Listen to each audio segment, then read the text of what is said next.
Ladies and gentlemen, welcome to the Louis De Pauw and Paleontologica Belgica Awards. Please welcome your MC for this afternoon, Mr. Reinhard Verbeke.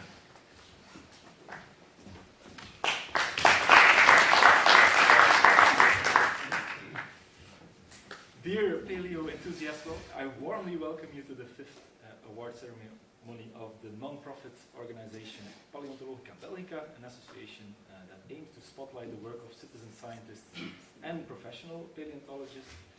Because this work, reconstructing the past piece by piece, layer by layer, fossil by fossil, and learning from it for today and for tomorrow, I think of climate change, the 6th moth extinction, it deserves more attention and appreciation. And this will help. This will help a lot. It's heartening to see paleo enthusiasts gathered here. Let's celebrate paleontology today with two wonderful award winners, heartwarming quotations, and a keynote speaker. Their presentations and speeches will clearly show how much work has already been done from the 19th century on, and how much work still lies ahead. I vividly remember the very first award ceremony in 2021, especially Mark Bosselaars, a well-known citizen scientist.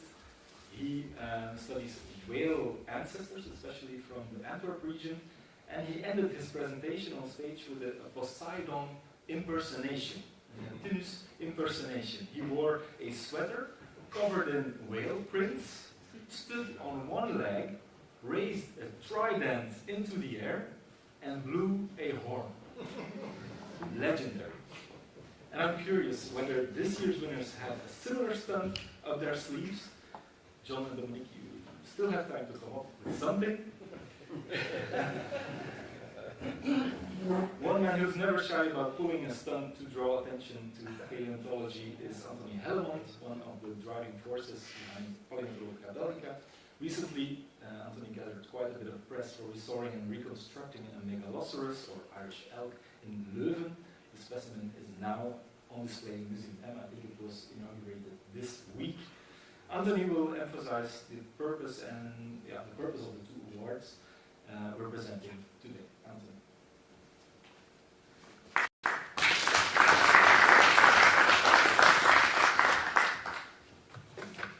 Thank you very much, Reinhard. Welcome everybody to our very first Lustrum, a festive edition this year to celebrate the first 5 years of our, humble initiative to valorize citizen science within Belgian paleontology. And with this 5th edition of the Louis De Pauw and Paleontologica Belgica Award, we also decided to move to a much cozier auditorium, which will hopefully contribute to the more intimate and quite personal character of this event.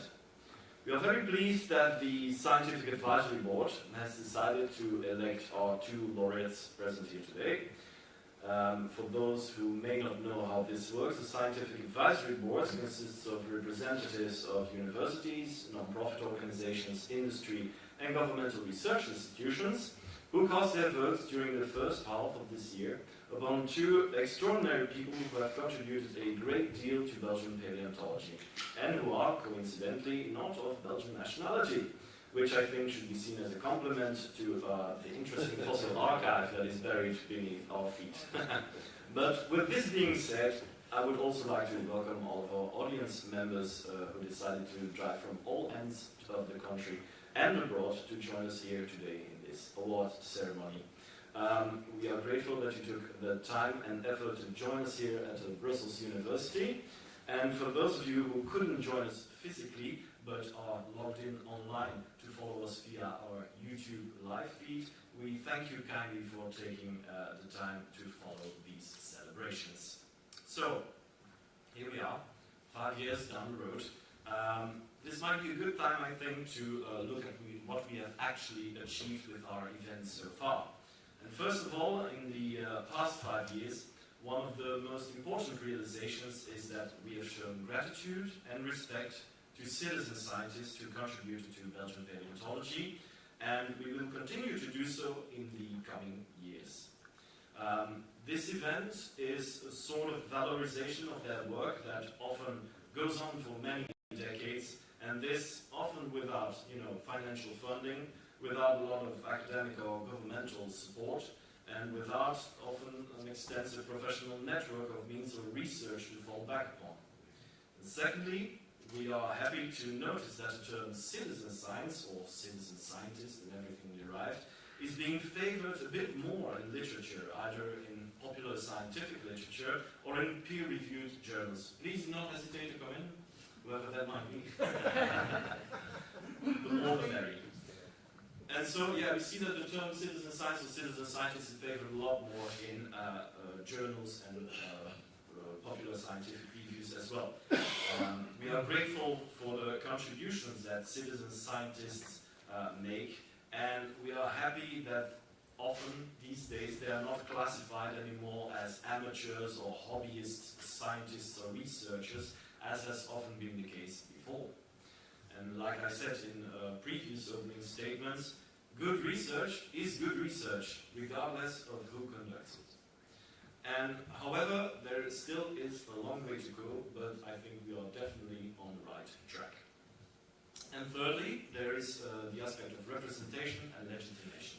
We are very grateful that from the very start, our initiative received necessary support from the Belgian federal government, citizen science initiatives in Flanders such as Civil, the national media, international geoscientific organizations, and representatives of Belgian academia who contributed to our event in the past and continue to do so today. This makes this event an initiative that is carried and supported by the whole of the paleontological community in Belgium, both professional and non-professional. So please think of this award ceremony not as an initiative of our organization Palaeontologica Belgica, but as an effort of the entire geoscientific community. Now, looking to the past, that's of course what we do well in paleontology, but let's try to look ahead and see what we will strive for in the next 5 years. First of all, yes, please come in. Can somebody get the door maybe? So, first of all, we need continuation. We have to make sure that this event will continue to valorize both professional and non-professional researchers as long as we can. It is certainly a matter of principle. It's not because we can, but because we must. And secondly, we would like to work together with like-minded organizations and support them in setting up similar initiatives that can promote citizen science not as a mean to find easy or alternative sources of funding, but as truly a mean to include non-professional researchers within the scientific community, and this with every step along the way of the scientific method. So not only the big data acquisition gathering part, which is often the case today. And lastly, we aim to stimulate, inspire, kickstart and support young citizen scientists or researchers to make contributions to paleontology, whilst letting them know that their efforts and their contributions, even no matter how small, they are being valued and they are being seen. So, lots of hopes and wishes, which we would like to tackle slowly but steadily. And after all, this day is a day of celebration. A day of celebration for two people who undeniably made their mark within the paleontological community by their work, by their ethos, their mentality and their personality. And let me conclude by saying that initiatives like this one should work as a forum, a true forum to bring professional and non-professional researchers together to celebrate past, present and future achievements, in order to tackle the rather persistent, might I add, ivory towers that still exist to this day. We do not exclude anyone from our celebrations. As you see, you're always welcome even when you're late. On the contrary, it is our goal to provide a warm and welcoming event for everybody who is passionate about paleontology. And therefore, I invite each and every one of you after the ceremony to raise a glass to our wonderful laureates, the science itself, and the future of paleontology in Belgium. I thank you all.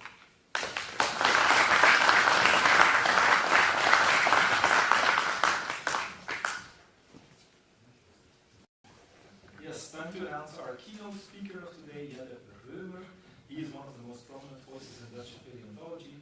He's Emeritus Professor of Vertebrate Paleontology proudly wore his Utrecht University sweater, and he's former director of Natuurhistories, the Natural Sciences Museum in Rotterdam. He has built an impressive career centered on science, public communication, and wonder. His research focuses on mammals from the Tertiary, insectivores and whales, and Quaternary periods, Ice Age fauna from the North Sea, and on fossil species from the Triassic of Winterswijk in the Netherlands, and we'll hear more about that shortly.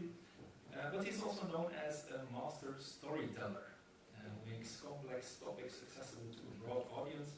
With over 20 books and countless columns, he has given paleontology a face beyond the academic world. Just a few weeks ago, I bought this book, Stadsfossielen, I think you know it, Urban Fossils. Jelle Römer does the opposite of a bird watcher. He looks down at what lies beneath our feet, fossils in our floors, gravestones, walls, pillars. I bought the book because I'm working on a series about the extraordinary geology of Belgium and our red marbles and our bluestone, the petit granit. They are full of those fossils, life set in stone. And just like Jelle Römer, I want people to realize that. He urges us to be observant. Hey, that's something odd. And curious. Let's find out what it is and what it means. And those two traits are the foundations of good science, whether you earn your living from it or pursue it in your free time. The occasion for this lecture is the Dutch counterpart to today's awards, the Pieter van der Leyen Award for Citizen Scientists. Please give a warm round of applause for Jelle Römer.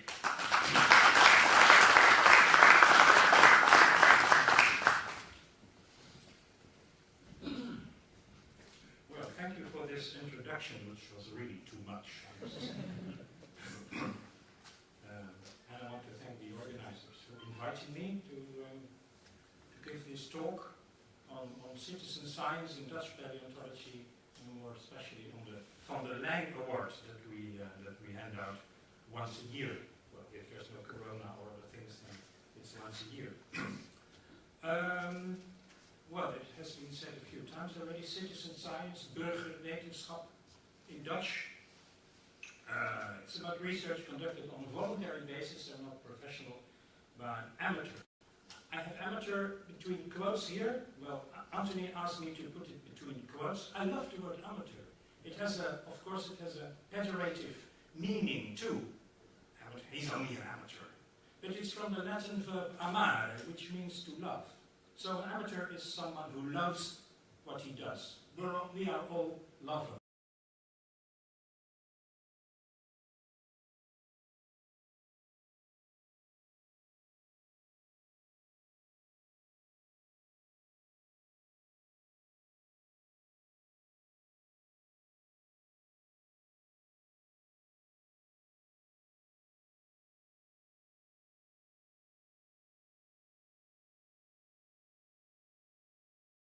I just read the other day about an interesting citizen science project in the United States where a couple of thousand people were handed an app on their phone to listen to bird song. And there was this solar eclipse that swept over the United States from New Mexico all the way up to Maine. And they discovered that birds start to sing after how many minutes does it last? 5 minutes, perhaps, a solar eclipse? They start to sing after the eclipse, in the middle of the day, as if it is a new morning. Isn't that interesting? But we concentrate not on birds here, but on fossils. We have very interesting localities in the Netherlands, and some of these interesting localities attract citizen scientists. And I want to concentrate on 3 of these sites, the Middle and Late Triassic of Winterswijk, the Cretaceous of Maastrichtian. I will not say much about it because John will, of course, say much more about the Cretaceous of the Maastrichtian, of southern Limburg, and surrounding parts of Belgium, and in the Pleistocene of the North Sea Basin. Winterswijk is where the red star is. It's very close to the German border. And and there's a lot of Anesian. It's the only Triassic quarry we have in the Netherlands. There were 2 quarries in the Netherlands, 2 large quarries. That's the Ansi quarry near Maastricht, Cretaceous, late Cretaceous, Maastrichtian, and Winterswijk, where a grey micritic limestone is being quarried and ground to 60 micron dust, which is then added as a sort of flour to asphalt. So we drive over it. And it's also used for other purposes in ceramic industry, etc. But it cannot be used for building. So there's this enormous hole in the ground where every year we sit down with students from Utrecht University and some other universities under these tents that tend to blow away within 2 or 3 days after there's a little wind. But it gives some shelter, and there we excavate for fossils from the Anesian, that is the earliest Middle Triassic. Fantastic fossils can be found there. On the left you see Chirotherium, which is a thing about the size of my hand. Reptile print, you can even see the imprints of the individual scales on the sole of this foot or hand. Then there's Rhynchosaurus, Peabody eye in the middle and upper right. And these little ones, catapults we call them, with a horrible name, Procolophonychnium harmulensis. I didn't coin that name. Beautiful stuff. But everybody wants to find this Nothosaurus. This is Nothosaurus marchicus. Beautiful skull. It's about 13 centimeters in length. And it was found by one of these citizen scientists, Mr. Gerben Diepenbroek,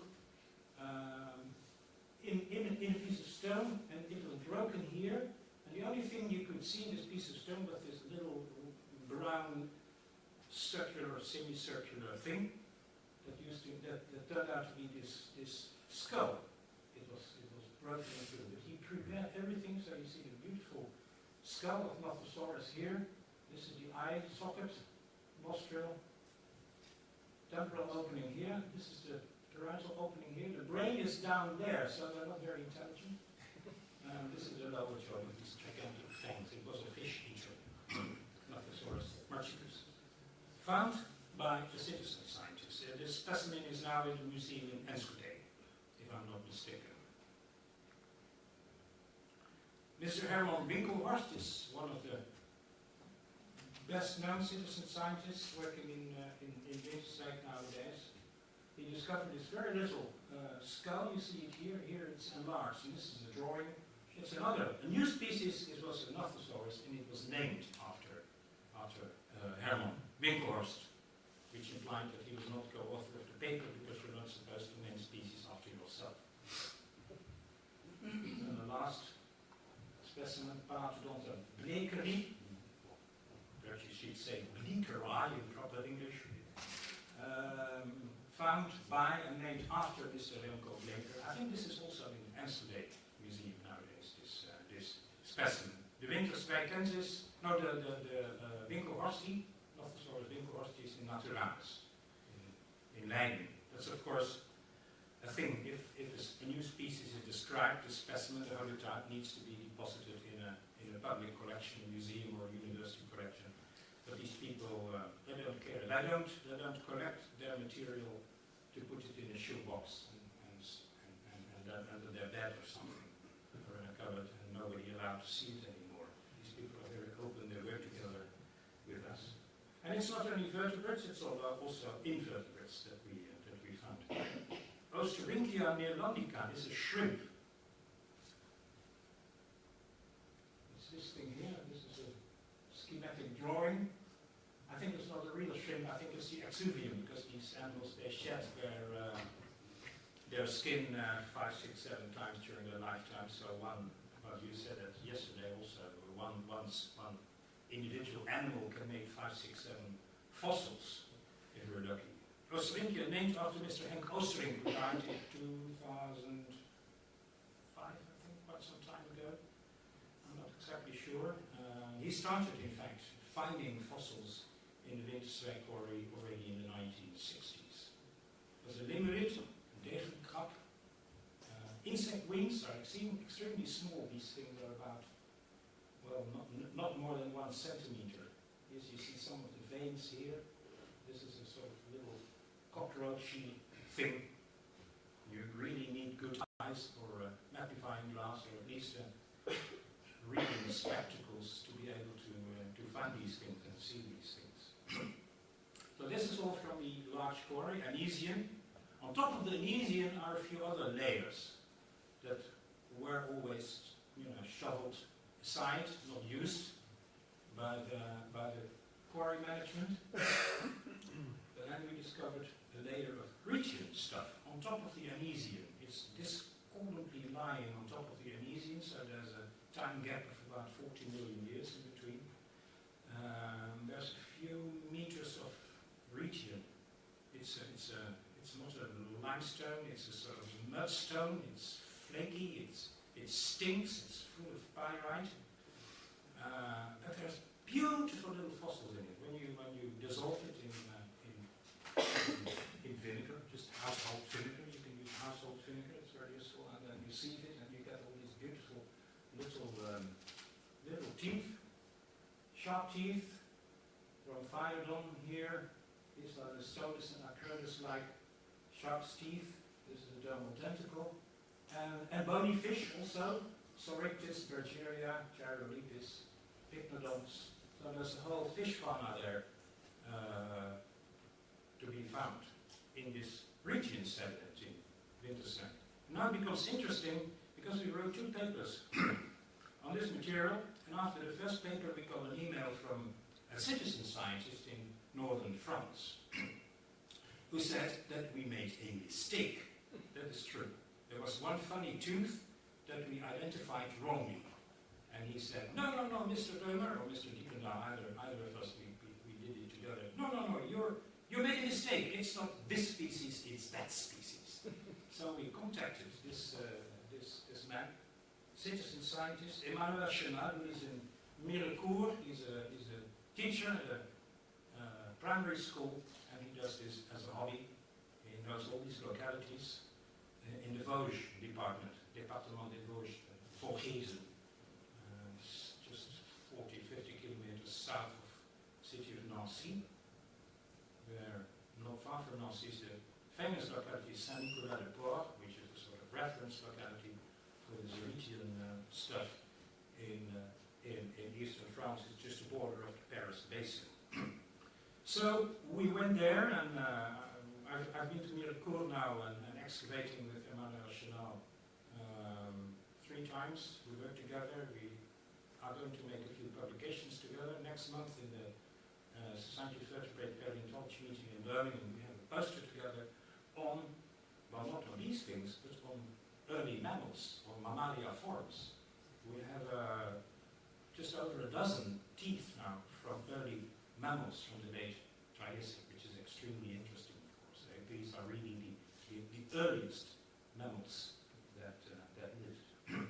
So that makes it very interesting. You suddenly get an email from a guy you don't know, who is a teacher at a primary school, but he knows such a lot on these Retian fossils. So in Winterslag, there's a whole group of people. They call themselves the Werkgroep Muschelkalk Winterslag, Working Group Muschelkalk Winterslag, and they find all this beautiful stuff, and we can publish it together. Well, the same applies to the late Cretaceous of Limburg, the NC quarry, which you can see here. It's abandoned now by the company. It's handed over to nature. So there's all kinds of interesting birds and plants and orchids and Wijngaardslakken, what are these called in English? And snails, caracoles living there, and owls, large owls. So it's really going to be a nature reserve. There's a little spot where you can still excavate for fossils, but not the entire quarry anymore. And also this quarry attracted a large group of citizen scientists over the years. This is the first mosasaurus that was found. I think you will show the next one, the famous one in Paris. John will talk about that. This is the first one. It's found in 1766, and it's now in the Tijdens Museum in Haarlem. This is the second one that was found 12 years later in 1778, and it was stolen by the French. And it is still now in Paris. The French invaded the Netherlands in 1794. Everybody always says Napoleon stole it. Well, Napoleon was a corporal or something at that time. It was not Napoleon, it was General Pichegru, who besieged Maastricht. They didn't want to surrender. There was a Habsburg general presiding over Maastricht. He didn't want to surrender, so the French started to bombard Maastricht and turn it into a sort of preliminary Gaza Strip.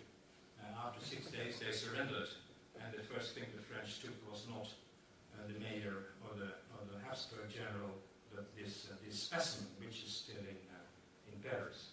This one here.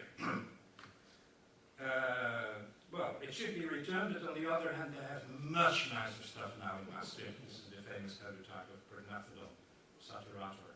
The rest of the story is for John Yacht, so we will talk about this and also about all these wonderful citizen scientists that work with this material from the Maastrichtian.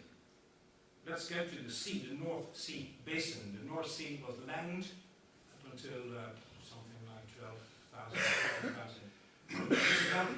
With a large island in the middle, dogger land, shrinking and shrinking and shrinking while the sea level rose, and all these animals got trapped there. And we can dredge them up with these fishing nets. You see the North Sea here, with all these rivers flowing into the Schelde, the Rhine-Meuse, the Weser, the Eridanus from the Baltic region, and of course rivers from England, filling the North Sea with sediments and all these fantastic fossils that are to be found there. And they also attract lots of citizen scientists joining in the werkgroep Pleistocene Zoogdieren, the working group for Pleistocene mammals. You see two of them here trying to find a little rodent teeth. This is not a rodent, this is a mammoth. Upper molar, upper M2, I think.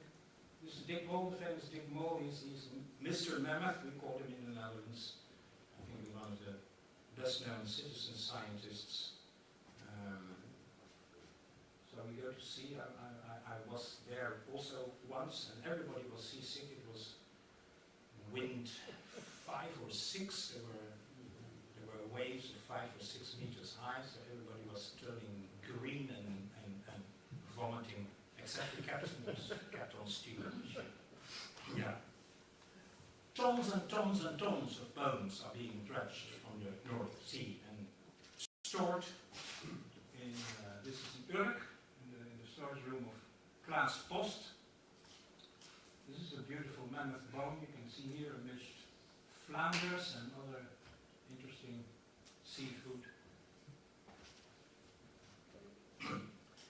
And these are just a few examples of what we published and what was found also by citizen scientists. Upper left are hyena coprolites, hyena shit. The first one was found, I think it's now about 20 years ago, a little brown ball, size of a golf ball, and nobody knew what it was. And it turned out to be a hyena turd. And it even, I was invited to show it on Dutch television. And there was this lady who was also well known in the Netherlands for programming, and she started smelling it on television. But it smelled like, perhaps she could only smell acetone, I think, because they had to preserve it, of course. And now there's hundreds of these things found, because once you know what to look for, you find it. When you don't know what to look for, you just walk by. That's also a very interesting phenomenon. Upper right are two mammoth vertebrae, cervical vertebrae, so from the neck, with facets for ribs, which is somewhere. Rib facets for neck ribs, cervical ribs, which is a pathology. We should not have ribs in our neck. Every once in a while this occurs, and it's most probably an indication of this population of woolly mammoth almost being extinct and inbreeding. So through inbreeding you get these pathological things. Then there's the famous saber-toothed tiger that was dredged up in 2003, and nobody believed it because it was C14 dated something between 28 and 30,000 years ago, and everybody thought we were crazy because the last saber-toothed tiger in Europe got extinct about 300,000 years ago. So we had even difficulties trying to have this find published. Nature refused it immediately, science refused it after a week, and then the Journal of Vertebrate Paleontology, after more C14 days, they really wanted to be convinced, they accepted it. And now everybody does as if it's normal. Everybody, well, we've always known that there were saber-toothed tigers. Yeah. Well, this was also found by a fisherman and then given to Klaas Post, who came to the museum with it. And that's the Neanderthal frontal called Klein. I think it's in a Belgian collection still, this one. Also found by an amateur. I also already mentioned his name, Klaas Post. He was given a royal knighthood earlier this year. And he's mostly working on fossil whales, cetaceans. You see a few specimens here, Palaeontologica. This is a new species of civet. Large sperm whale teeth, almost as large as the Leviathan that we discovered in Peru. These animals swim all over the world, of course. So we have several of these gigantic sperm whale teeth from the Netherlands also. Enter Peter van der Leyen, the man who our award is named after. Peter van der Leyen, school teacher, interested in erratic boulders that were transported from Scandinavian region, Sweden, Finland, Baltic region, during the Salian glaciation. You see van der Leyen standing here right next to one of these enormous things.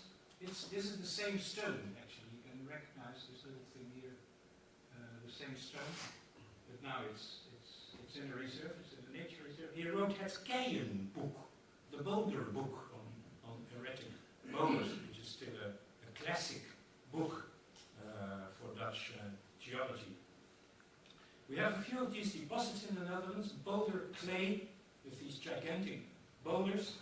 This is an old picture. It was taken in the 1950s, I think. This is a rather recent picture that you recognize the same stone. This one is this one here, and this one is this one, so they didn't move.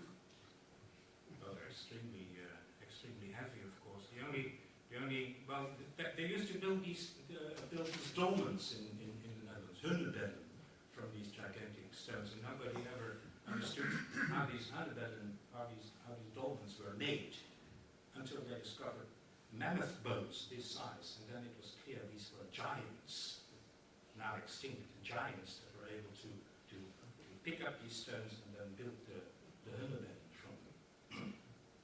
We have several deposits of this boulder clay in the Noordoostpolder. This here, there's the former island of Urk, which is now incorporated in this large polder, the former island of Urk. And this is the former island of Schokland.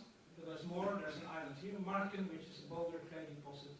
There's an island here, which is not an island anymore, Wieringen. There's a large lump here on the island of Texel, and several lumps here in Friesland also, all these boulder clay deposits where you can find these large boulders. And you can collect them, and there's a few citizen scientists who are really specialized in identifying all these erratic boulders. And we give them the Van der Leyen Award, which is handed over in this little church, which is on top of the boulder clay, former boulder clay island of Schokland. This is the ceremony in 2012. Barry van Bakel got this award, and you see John Jacht here giving the laudatio to Barry. But every year we do this. Here's a few impressions: 2014, 23, 21, and 2017. This is Albert Hoekman, who is collecting North Sea fossils. This is Harry Huisman, who is specialized in erratic boulders, so he's a real good successor of Van der Leyen and other ones. Yeah, this is Martin Strijdonk, who did not only get the Louis De Pauw Award, but also the Van der Leyen Award. I don't know, he's breaking a sandwich in two. And it's being handed over, the award, always by the mayor. You see the mayor here of the Noordoostpolder, where Scotland belongs to. So far we have 28 awardees, starting in 1983. And next month, 2025, Dirk Cornelissen also works on the restriction, but also on the dinosaurs from Wyoming. He will get the Van der Leyen Award. There's also an encouragement prize for young people. I see Van Langeveld was here yesterday, not today, unfortunately. Other young people who are encouraged to continue working in paleontology. I've got a few colors. The red ones here, John Jacht, Barry van Bakel, Mark Dekkers, and Dirk Cornelissen work in the Maastrichtium.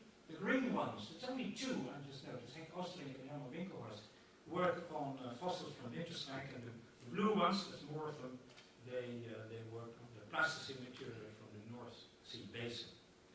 There's two little asterisks here, John Jacht and Barry van Bakel. They later obtained a PhD in paleontology. John Jacht on these echinoderms.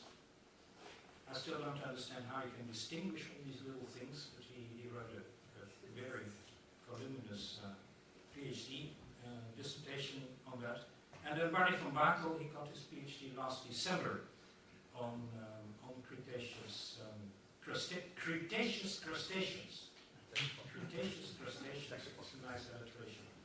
So these two are not amateurs anymore, I'm afraid to say. They sort of became professionals. John Jacht studied English literature when he was young, and Barry van Bakel is a technician.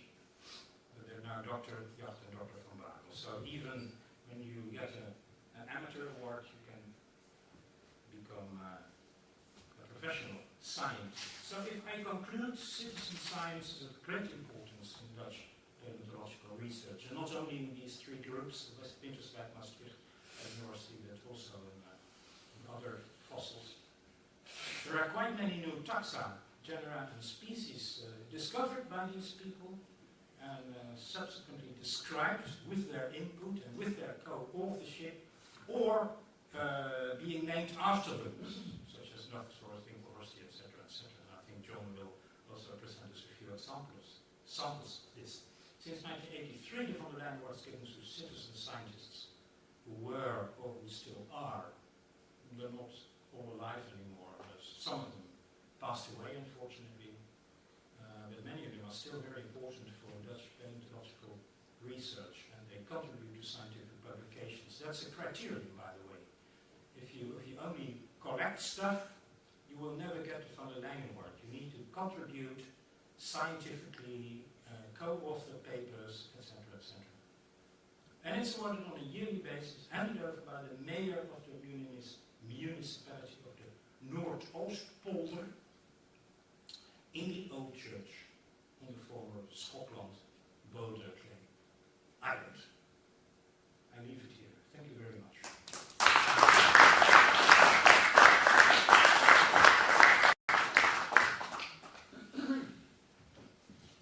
Thank you, Jelle Reumer, for this nice lecture. Really impressed by the Winterswijk fossils and the saber-tooths from the North Sea Basin.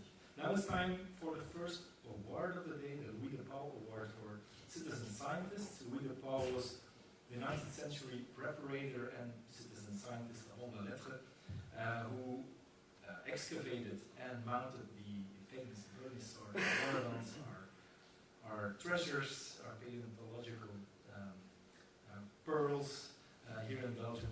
And the Louis De Pauw Award 2025 goes to Dominique Denzat. Dominique played a key role for decades in research on fossils and stratigraphy in Belgium and Luxembourg. As a researcher affiliated with the Musée National d'Histoire Naturelle in Luxembourg, he has done excellent work on microvertebrates from the Mesozoic era, but not only the small things, but also dinosaurs and marine fauna. His publications, as you will see in his presentation, cover an impressive range of topics, from the first dinosaur remains in Luxembourg to the redefinition of regional geological units, and even studies on a hunter-gatherer from Luxembourg. So today we honor Dominique Delzat with the Louis De Pauw Award for his contributions to paleontology in Belgium and beyond.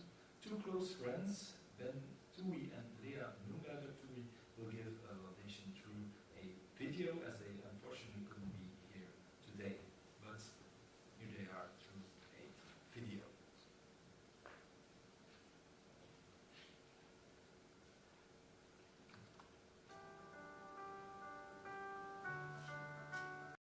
Dear colleagues, hello. My name is Ben Tui. I work as a paleontologist at the Natural History Museum in Luxembourg.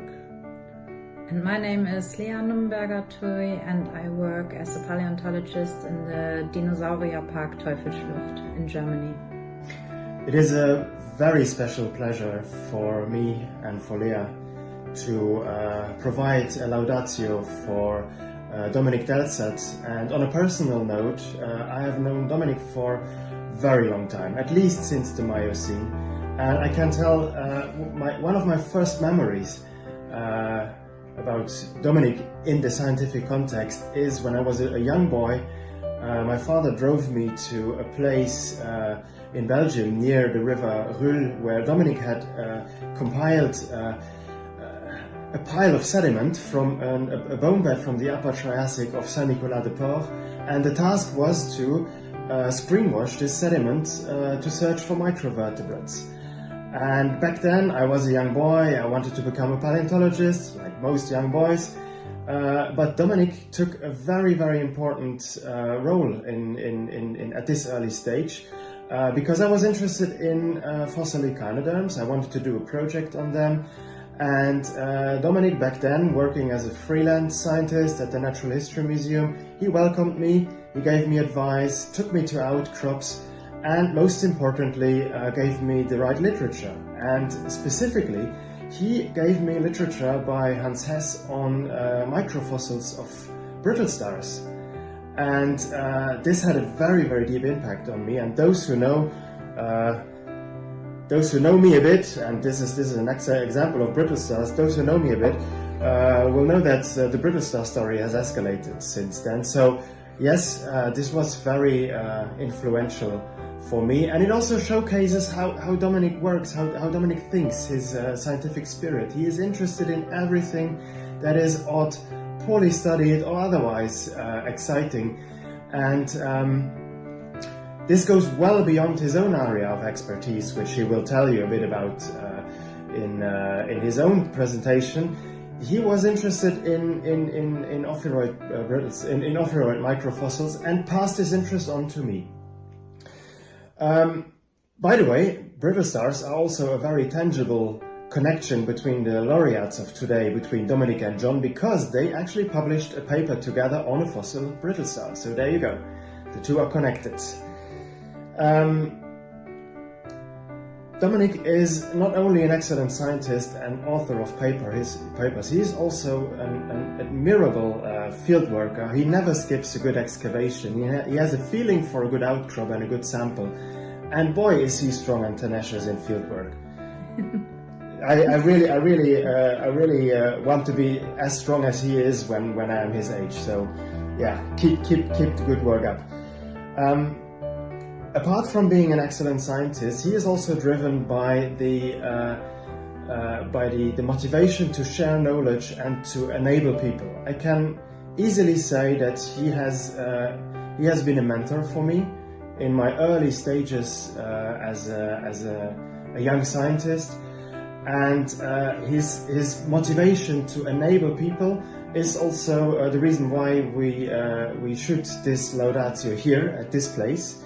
Because decades after working on the first Upper Triassic bone bed, he is now closing the circle and collaborating, contributing his expertise to a recently discovered bone bed here at the Dinosaur Park Teufelsschlucht, under the guidance, under the lead of Lea. So it is a pleasure and an honor for me also to congratulate Dominique as well for his well-deserved award. as a recognition of his past achievements and an encouragement for future discoveries. Congratulations, Dominic. You are a very close colleague and a friend, and you deserve this award more than anyone else. Definitely.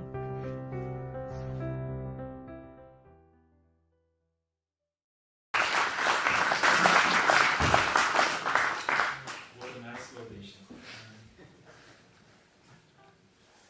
Dominic, the floor is yours.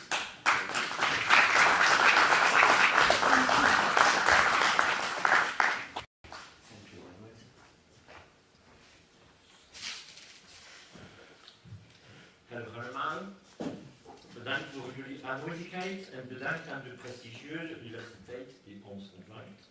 Ik wil graag Palaeontologica Belgica, Anthony Hellemond en zijn team bedanken. Ik geef mijn presentatie in het Frans omdat mijn Nederlands niet vloeiend genoeg is. I can say the same in English, so I go in French if you're good. Thank you.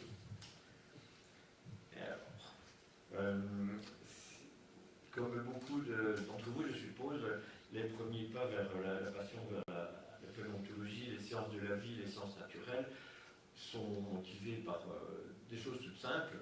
Par exemple, moi, dans mon jardin, quand j'étais petit, je trouvais, tiens, dans 1 mètre carré, il y a plein de bestioles, de plantes et de minéraux, de roches. Voilà, le monde est à mes pieds, j'ai envie de découvrir ça. Et d'un autre côté, le soir, si je regarde en l'air, je vois des planètes, des étoiles, tout ça. Voilà. Donc c'est ce qui a démarré les passions et ça continue toujours parce que mon mètre carré, c'est un petit peu élargi, mais je n'ai pas encore trouvé tout ce qu'il y avait dedans. Alors, ensuite,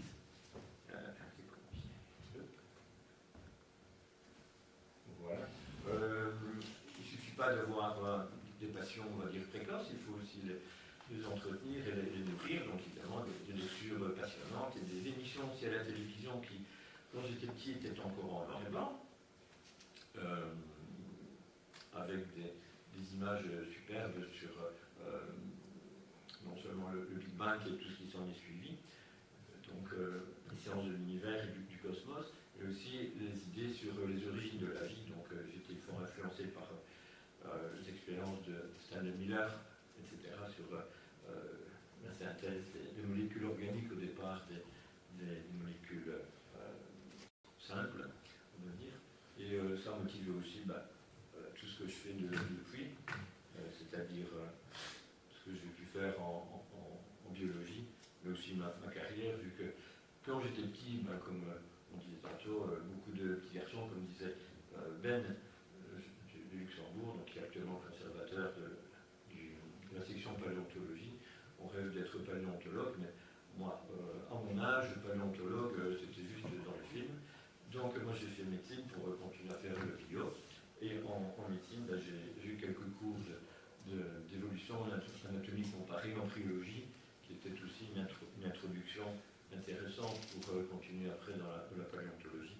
Par exemple, à l'UNIF, j'avais le professeur Lateur, qui était aussi quelqu'un qui touchait un peu à tout en biologie, qui m'a aussi, on va dire, un peu entraîné aux méthodes scientifiques dans ces sujets-là. Bon, donc la littérature, pour vous montrer un petit peu mon champ d'action, donc comme professeur Remer avait signalé tantôt, il a parlé du Trias supérieur. Voilà, Michel Calque, donc je travaille là-dessus, sur le Trias, beaucoup sur le Rétien, donc tout ce que le professeur Remer a exprimé tantôt, je m'en occupe aussi dans le Luxembourg belge et dans le Grand-Duché de Luxembourg, avec d'ailleurs des connexions encore actuelles avec Emmanuel Chenal, dont il a parlé, avec les nouvelles fouilles, les nouveaux gisements, aussi bien en France, en région de Nancy, qu'au Luxembourg et à la frontière avec l'Allemagne. Alors, oui, j'ai exploré un petit peu tous ces étages. Le Rétien, ça continue encore. Les Tangien avec des faunes de poissons, de requins, tout ça, mais d'invertébrés qui sont également étudiés par Ben avec les ophiures lémuriens avec des faunes de poissons et de requins. Plinsbachien, on a cité tantôt le travail sur les étoiles de mer avec Joniac. Donc ça c'était un échantillon trouvé dans le Plinsbachien du mont Luxembourg belge, sud Luxembourg. Toarcien, là c'est un gros morceau, à la mesure où le Toarcien en Belgique, tout comme au Luxembourg, c'est un petit peu la même chose que Holzmaden, le gisement célèbre en Allemagne, avec des vertébrés superbement conservés, mais aussi des faunes qui étaient négligées, c'est-à-dire les microphones de poissons et de requins, donc ce qui m'a permis de trouver des niveaux à dents et à ossements, et un travail qui continue toujours depuis 40 ans, c'est un peu honteux, mais il n'est pas encore terminé, je crois qu'il ne sera jamais terminé, mais ça je vais présenter un petit peu au fur et à mesure. Voilà, et puis j'ai terminé sur le Bajocien, parce que dans le Bajocien, qui est le dernier étage du Jurassique présent en Belgique, mais qui est très bien représenté au Luxembourg, et aussi toutes des faunes de poissons et requins à explorer. On parlait de dinosaures, c'est trop vite. Hein. Ouais, au Luxembourg, on a découvert donc, dans les Tangiens des restes de dents et d'orteils, on va dire, de théropodes, ainsi que dans le Bajocien des ostéodermes, donc des plaques thermiques de dinosaures proches, on va dire, des stégosaures, si on peut voir ça tantôt. Voilà. Donc au niveau de ma zone de travail, un autre exemple, si on peut revenir tantôt, si jamais il y a des questions là-dessus, donc surtout le Jurassique, et j'ai contribué aussi donc, au relevé de la carte géologique avec les géologues donc, du service géologique, comme on l'appelait à l'époque, donc la cartographie.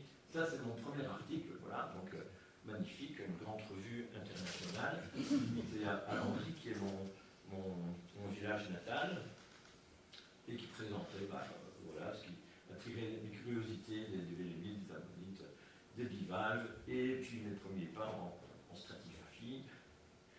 Voilà, surtout c'était pas mal. Pichali, ça veut dire les pissenlits. Voilà. Pourquoi? Parce que les gens de Landry consomment beaucoup de pissenlits, et les voisins les ont appelés les pichalis. J'ai fait aussi une petite excursion dans les vertébrés du Dévonien. Voilà, les agnates, les agnatostomes, n'avaient plus de secret à l'époque pour moi. Voilà. Au départ, ce sont des trouvailles dans des carrières ici de l'Ancien, où généralement les gens recherchent des bivalves, et de temps en temps, il y a des fragments qui ne rentraient pas dans ni les bivalves, ni les brachiopodes, ni autres, et qui se révélaient des éléments de vertébrés. Donc j'avais commencé une petite étude histologique ou bien microscopie sur les tubercules de surface, et finalement on a continué ces études-là avec des spécialistes de la question, et pour aboutir par exemple à ce genre de publication qui n'est pas très ancienne, finalement j'ai quand même 20 ans notamment, voilà, avec Alain Blic et Philippe Stiemans pour d'autres sujets de l'étude. Voilà, donc ça c'est un peu une excursion dans le Paléozoïque. L'occasion aussi de saluer la mémoire d'Alain Blic. Alors, au Grand-Duché, donc dans la continuité de ce que je viens de présenter avant, aussi des faunes intéressantes qui ont été étudiées avec Hans Steur, qui fait aussi partie des lauréats donc, du prix dont le professeur Römer a discuté. Voilà, et qui posait aussi un petit peu les bases d'une recherche actuelle qui est poursuivie par Ben Puy, que vous avez vu, et son équipe, et qui est amenée récemment à une révision de cette flore qu'on avait signalée à l'époque. Voilà, donc ça c'est un article récent qui remet un petit peu à l'ordre du jour les différents groupes de végétaux trouvés à l'époque. On arrive donc dans les mondes du Triassique, du Trias, et avec, comme vous voyez, il y a de la liste, et il y a des nouveaux un petit peu tous les ans. Murzov, Muschelkalk, Alzem, c'est en Allemagne, à la frontière avec le Luxembourg. Saint-Nicolas-Port, dont on a parlé tantôt. Saint-Nicolas-Port, c'était un nouveau monde qui s'ouvrait un petit peu, non seulement pour les citizen scientists, mais aussi pour toute une communauté de chercheurs, on va dire, dans le monde entier, dans la mesure où les premiers mammifères, c'était et c'est encore tout un monde qui est en exploration continue, avec, par exemple, une de mes premières très grosses émotions était la découverte de dents de mammifères dans les sédiments de Abbé-la-Vieille, aussi, Abbé-la-Vieille, HLV, voilà, Thomasia, groupe Thomasia aramia, premier mammifère de 210 millions d'années, mais qui côtoyait aussi des cynodontes, donc des reptiles mammaliens.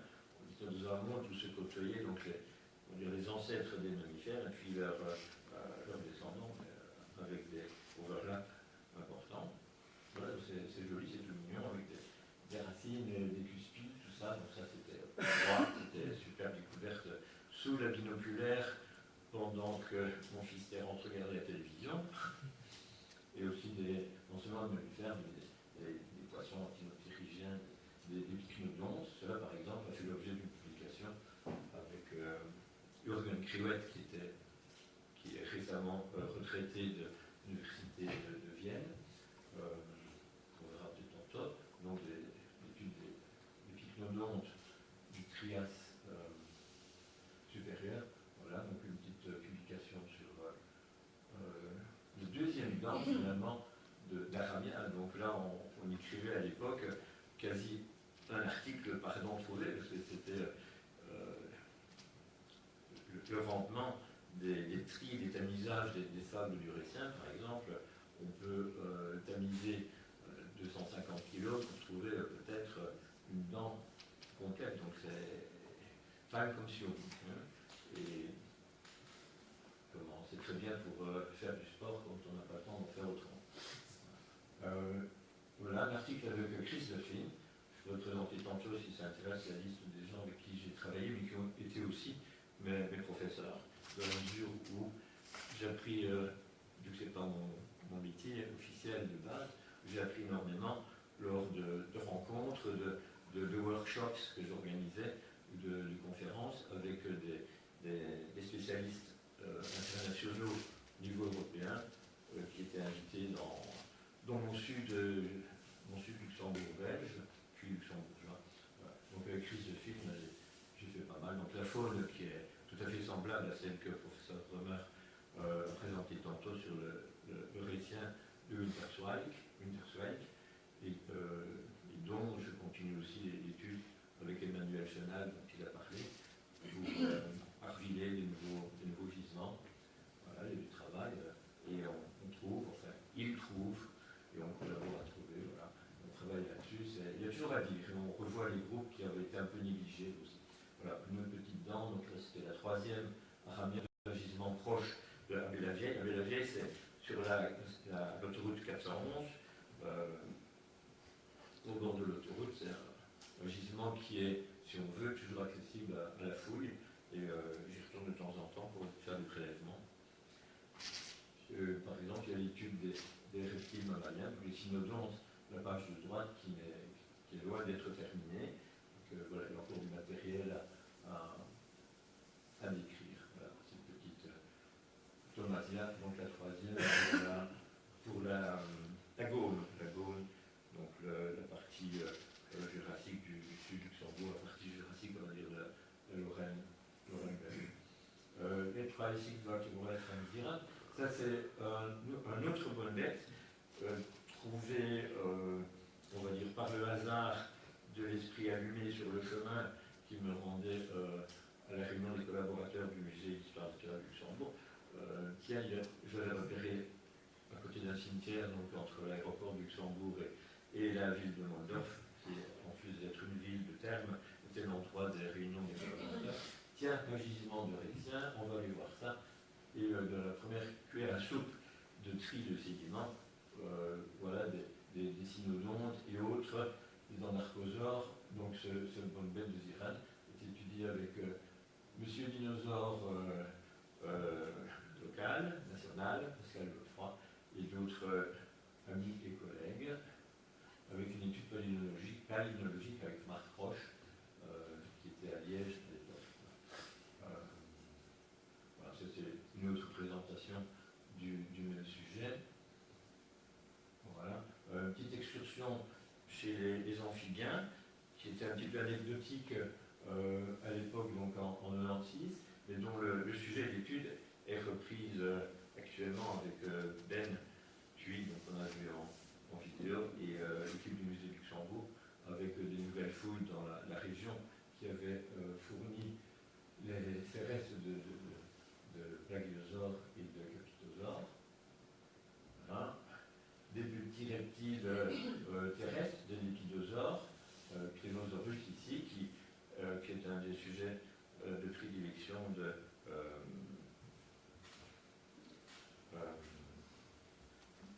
David Whiteside en Angleterre. Voilà, ça c'est dans un peu plus ancien que le Rétien, toujours au Luxembourg, dans la carrière, non, c'est pas la carrière, dans les fouilles de Médana. C'est un peu plus ancien que le Rétien supérieur. Vous voyez, on est dans le Rétien moyen, mais la datation n'est pas encore tout à fait clairement établie. D'autres groupes intéressants, Pachystropheus raeticus, un petit tétrapode marin, mais qui s'aventurait aussi sur la terre ferme, et dont on trouve des éléments squelettiques, et qu'on retrouve en abondance dans les nouveaux gisements dont Ben Thuy a parlé tantôt, donc autour du parc dinosaure de la frontière luxembourgeoise. Voilà. On connaissait un petit peu de mouchocal, donc toute une faune de requins. Voilà. Bon, ça j'ai présenté un peu tantôt les différents gisements. Bon, ça je n'étends pas là-dessus. Un de nos premiers petits travaux officiels aussi, c'était sur la récolte de tout ce qui était lithification, on va dire, des nodules dans les sédiments généralement marneux ou argileux du Toarcien du sud, Luxembourg, belge et luxembourgeois. Pourquoi certains se ressemblent, mais sont évidemment différents. Il y a toute une stratigraphie sur ces nodules. Et parfois une faune, par exemple dans ce genre de nodules, ceux du milieu, on trouve toute une faune de vertébrés, dans des ichthyosaures, des poissons. Voilà. Ici, une fouille à Aix-sur-Cloît, donc c'est tout près de Longwy au Banc-Jarlon. Là, c'était la recherche d'ichthyosaures. On voit pas, moi on voit à droite, et puis Pascal Godefroy, qui tient à bout de bras son rocher avec des vertèbres d'ichthyosaures. Là, c'est joli, il me semble. Des fouilles en collaboration avec l'Institut des sciences naturelles. Donc, c'était l'association locale. On avait fondé le centre de recherche Lorraine avec Georges Wouters, Pascal, Jean-Claude Lepage et Paul Coupaté, qui ont été aussi des citizen scientists, on pouvait déjà les appeler comme ça, c'est eux qui ont découvert finalement les bonnes bêtes du Rétien dans le sud belge. Et pour le rappeler, Georges Wouters a été l'initiateur des fouilles à Saint-Nicolas-de-Port sur toute cette faune qui est mondialement connue, donc de reptiles mammaliens et de mammifères. Georges Wouters, lui, était un policier, donc quelqu'un qui n'était pas prédisposé au départ à faire de la recherche paléontologique, mais qui a suivi sa passion. Donc, il était partout. Il était au Maroc, il était en France, il a roulé sa bosse partout. Et il est décédé sur la 411, sur la même autoroute où il avait trouvé le gisement du Rétien avec sa remorque remplie de moulage de petits iguanodons, car il préparait une exposition à Vernissard sur les iguanodons. Voilà, donc, en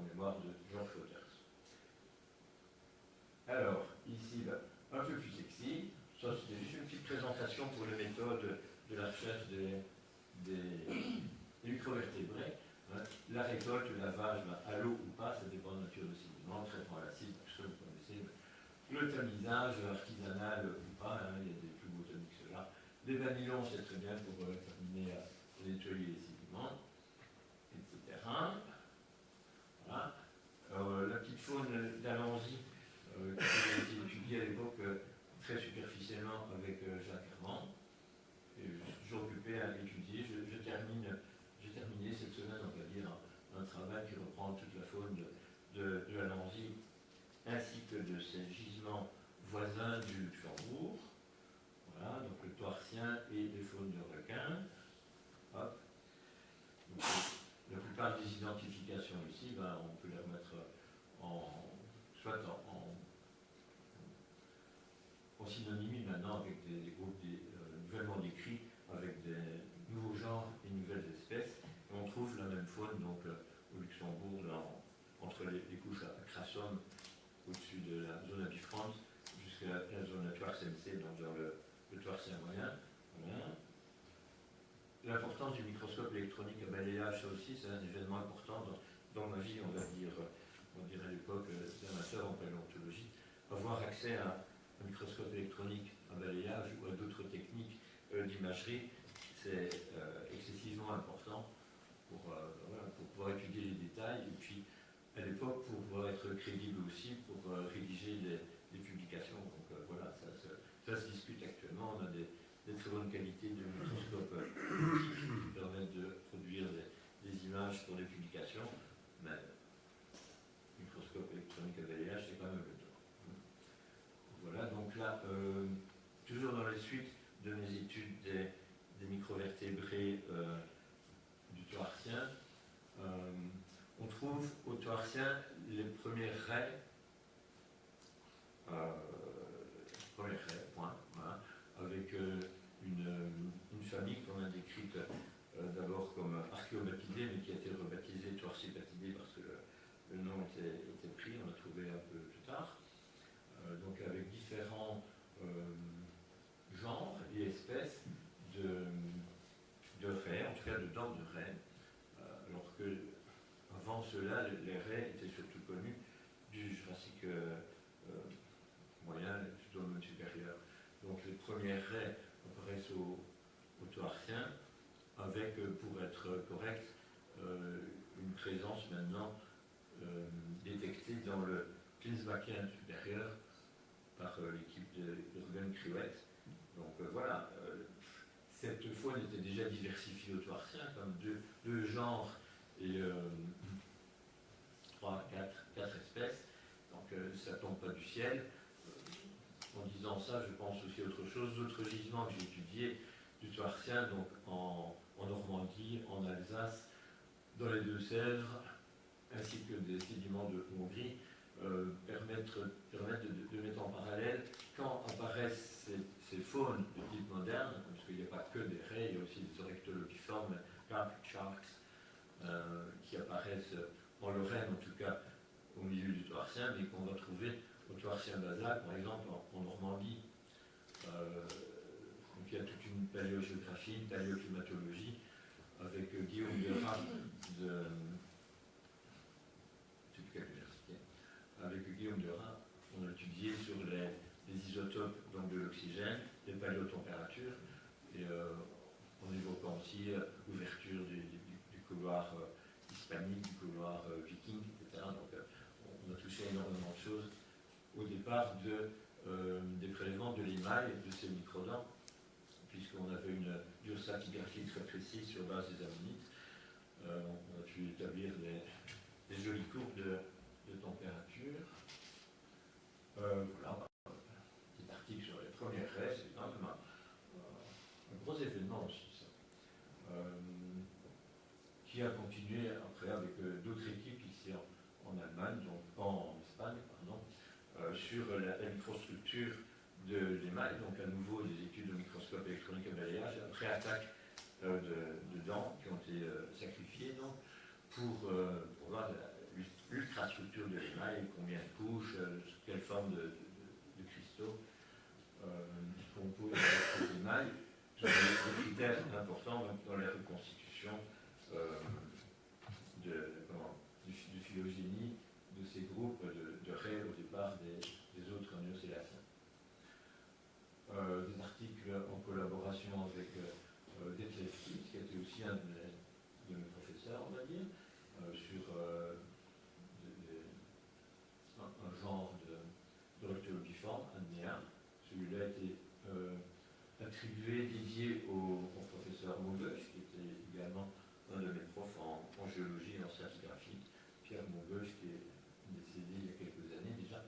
Alors ici, c'est un petit hommage à mon fils, donc en promenant et en explorant mes sédiments toarciens de mon toujours Luxembourg belge, mon fils me ramène un caillou. Le premier rapport, tiens, c'est rien, ça, puis l'autre côté, qu'est-ce que c'est que ça cette dent de requin était connue du Crétacé, donc entre le Crétacé et le Toarcien, il y a quand même pas mal de millions d'années, et vraiment la structure de la couronne était absolument semblable, mais il y a quelque chose qui dérangeait là-dedans, c'est la racine de cette dent de requin ne correspondait pas à celle des exanchiformes auxquels était attribué donc le spécimen crétacé morphologiquement semblable à celui-ci. Donc là c'était un peu le casse-tête. Finalement il fallait se résoudre, parce que c'est étudié avec Pascal Goffran, il fallait se résoudre à attribuer ce spécimen, donc qui était nouveau, c'était Welcomia, donc celui qui a été présenté du Crétacé par Henri Capetta auparavant, donc Crétacé, Toarcien, on peut discuter là-dessus. Et donc on l'attribue aux exanchiformes, on va dire par principe, mais avec une conviction qui n'était pas totale. Pour donner la suite de l'histoire, donc après plusieurs discussions avec des collègues ultérieurement qui l'ont trouvé également dans le bâtonnier chimérigien anglais, donc c'est Charlie Underwood, et Jürgen Kriwet aussi, dont je parlais tantôt en Autriche. Mes collègues ont rassemblé toutes ces formes de Welcomia, y compris la forme crétacée, dans la famille des pseudonotidanidae, qui n'est pas du tout exanchiforme, mais qui a été finalement replacée dans les synécodontiformes, qui faisait un petit peu le doute au départ. La racine de ce correspondant donc à ces dents de requin est de type synécodontiforme et pas exanchiforme. Voilà, c'est un peu une parenthèse. Et aussi un hommage à Terence, mon fils, Welcomia Terence. Voilà. On continue, on retourne un peu en arrière, je ne sais plus pourquoi j'ai mis ça à cet endroit-là et pas avant. Donc les Tangiens, avec Chris de Film, aussi avec Robbie Weiss. Robbie Weiss travaille également avec Ben Thuy et Léa Nomberger au musée Luxembourg. Donc vous voyez, je voyage beaucoup entre Belgique et Luxembourg. Parenthèse, pourquoi finalement je me suis éclaté en paléontologie dans le sud belge? Parce qu'il n'y a pas d'université dans le sud belge et il n'y a pas d'institution scientifique. Il n'y avait pas, il y a peut-être un peu plus maintenant, mais donc il y avait de la place aussi pour, on va dire, des amateurs pour se concentrer ou se spécialiser sur la géologie de la région et son contenu. Voilà, donc ça fait partie d'un article. Voilà les premières bénédictes. Toujours les paléontologues aiment bien les articles avec la première identification, première occurrence de. Bah, c'est vrai que c'est excitant de trouver l'ancêtre présumé, en tout cas connu à ce moment-là, de différents groupes. Voilà, donc un ancêtre de Bellemie a été décrit en Allemagne, Schweigler, un gisement qui n'existe plus parce qu'il a été détruit pour faire des lotissements, donc c'est en Allemagne. On a retrouvé un site donc en Belgique, dans les Tangiens belges, près de Orval. Tout le monde connaît Orval? Ouais, donc près de Orval, Fontenay, Florentville, voilà, Bellemie précoce dans les Tangiens belgiques, avec l'ami Robert Weiss, et ça c'était présenté à Prague. Voilà.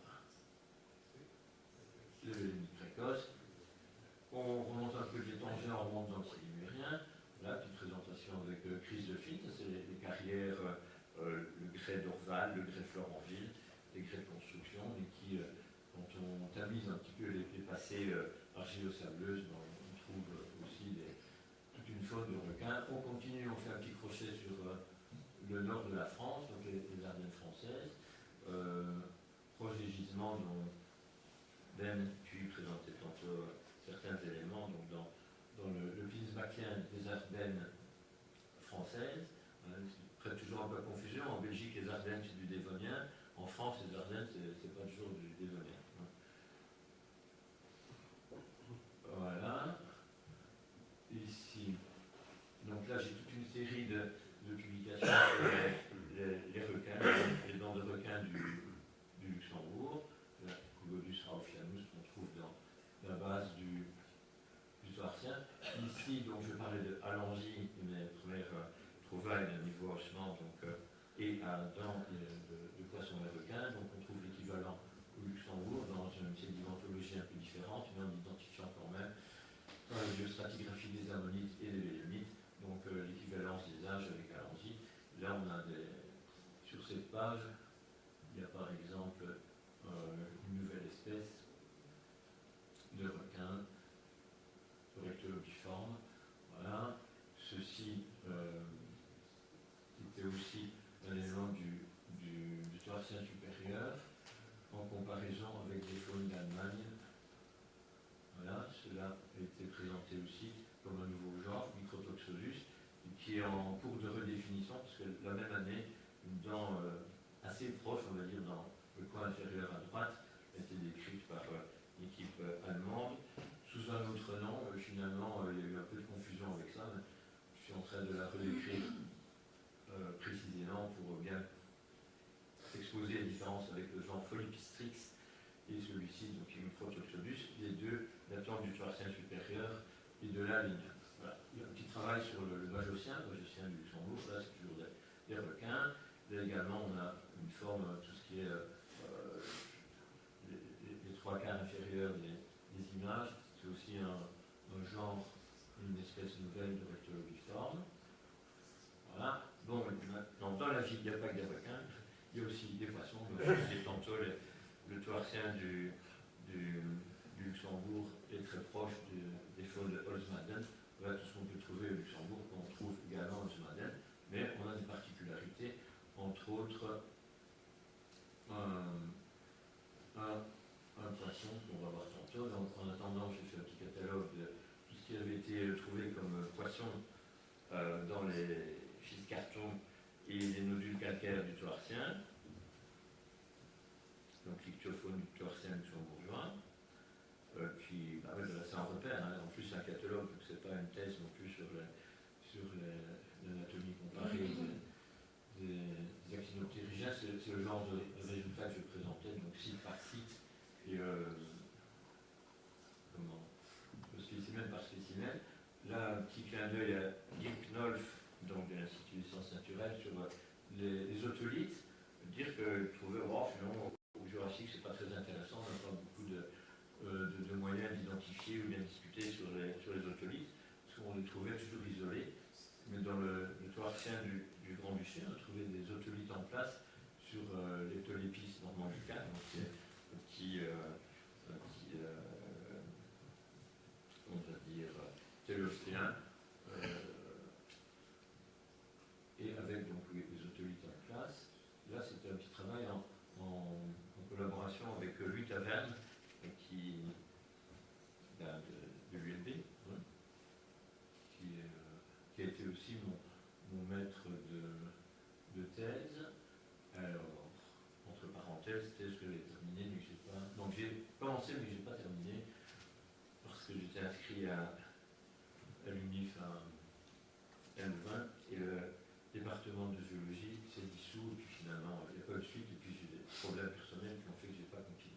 Alors, un poisson qui a été décrit comme nouveau genre, nouvelle espèce, c'est un pachycorniforme. Vous voyez, c'est un poisson qui se retrouve fossilisé.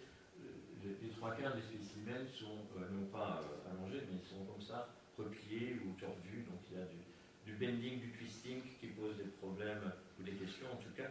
Tiens, pourquoi ils sont tous comme ça? Donc on peut discuter sur leur longueur, sur leur élasticité.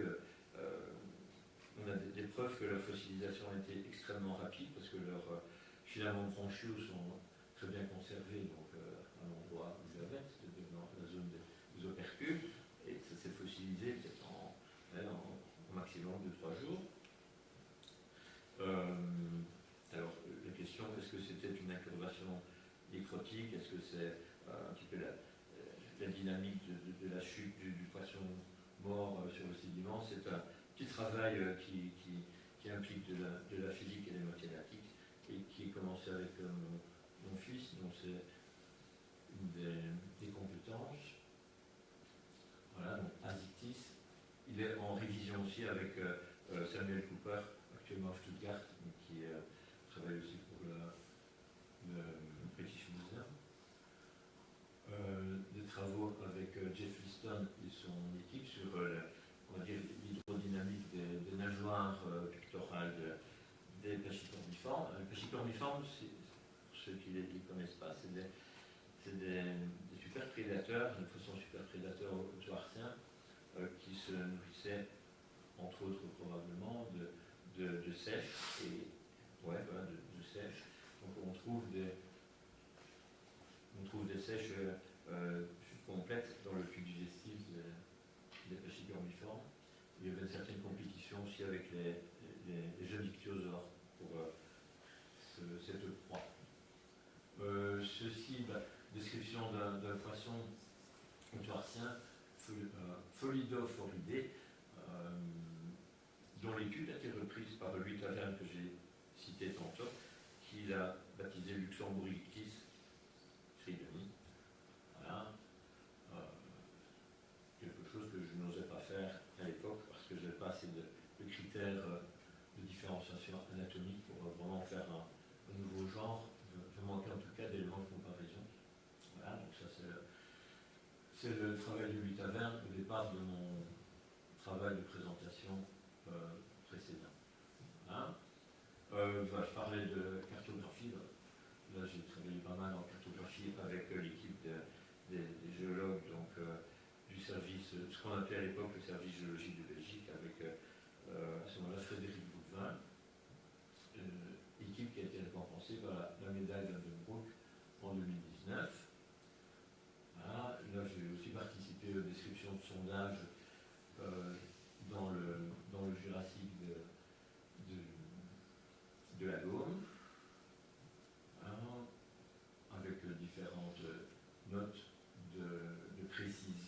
afin de préciser les limites des étages et des membres dans le Trias et le Jurassique de Belgique.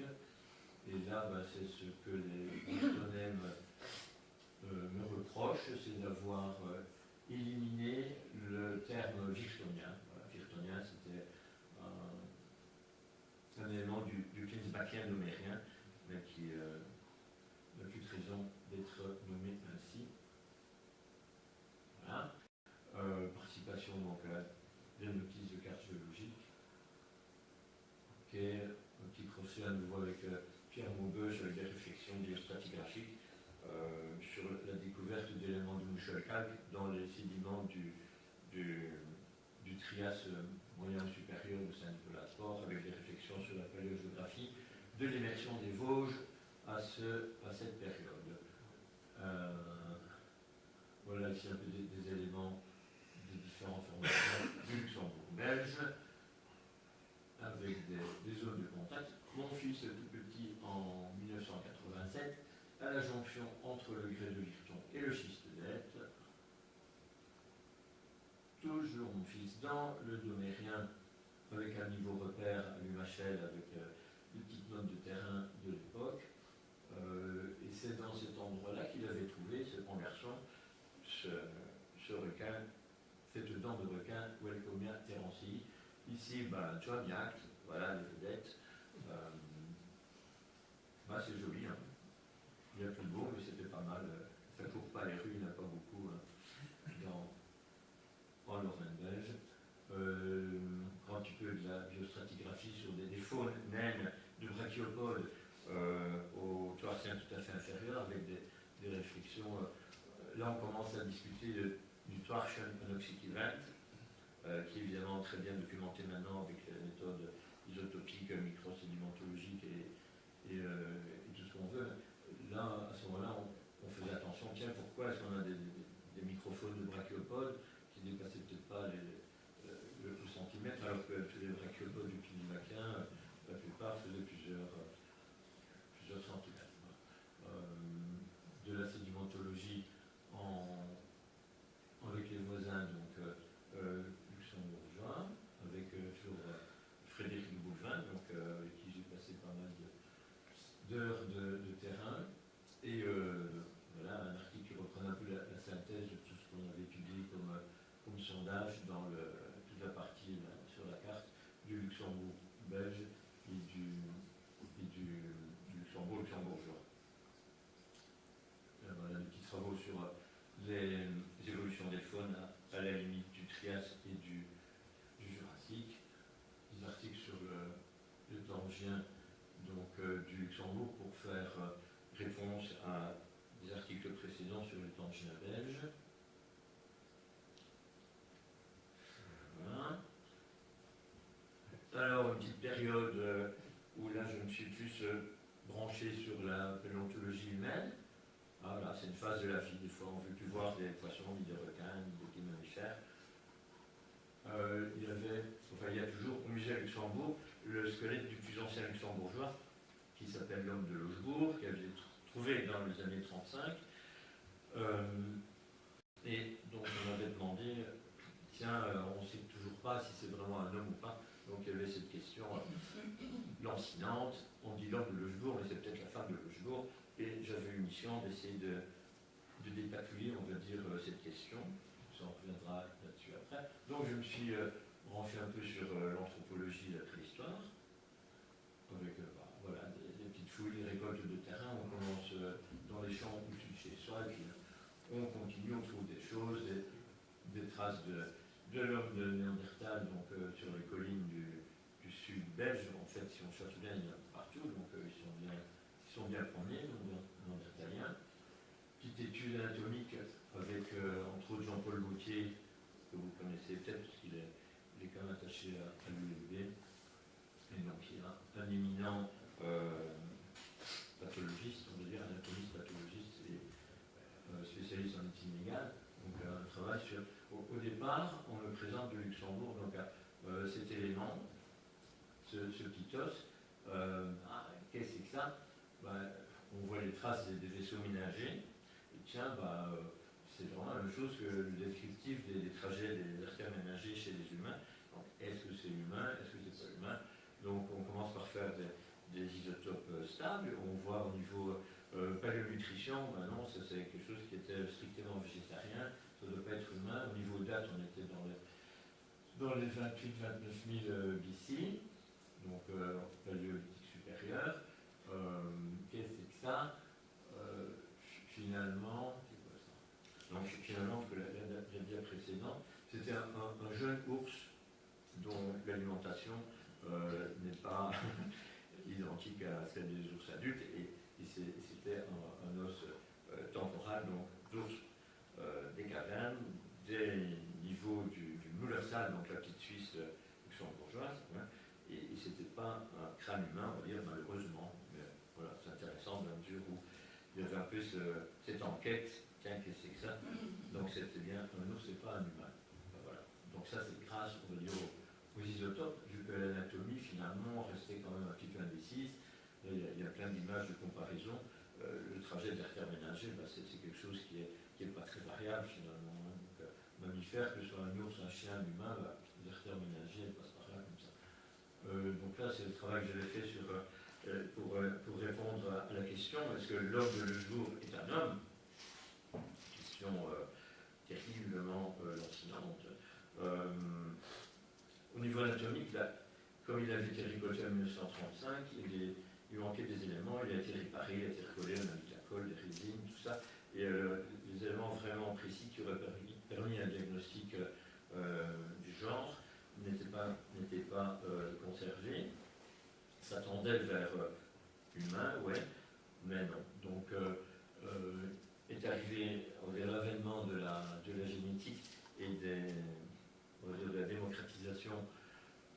l'accès aux machines et au prix pour voilà, faire de l'étude d'ADN. Donc pendant 3 ans, là, on a essayé de conclure les premiers échantillons sur de l'os du tibia, donc de l'homme de Lochebourg, n'ont pas abouti. J'étais venu à Gosselies, à l'Institut de police scientifique qui disposait à l'époque de techniques de séquençage d'ADN, mais qui n'ont pas abouti. Voilà. Parce qu'il y a des kits avec des primers spécifiquement établis pour cette recherche.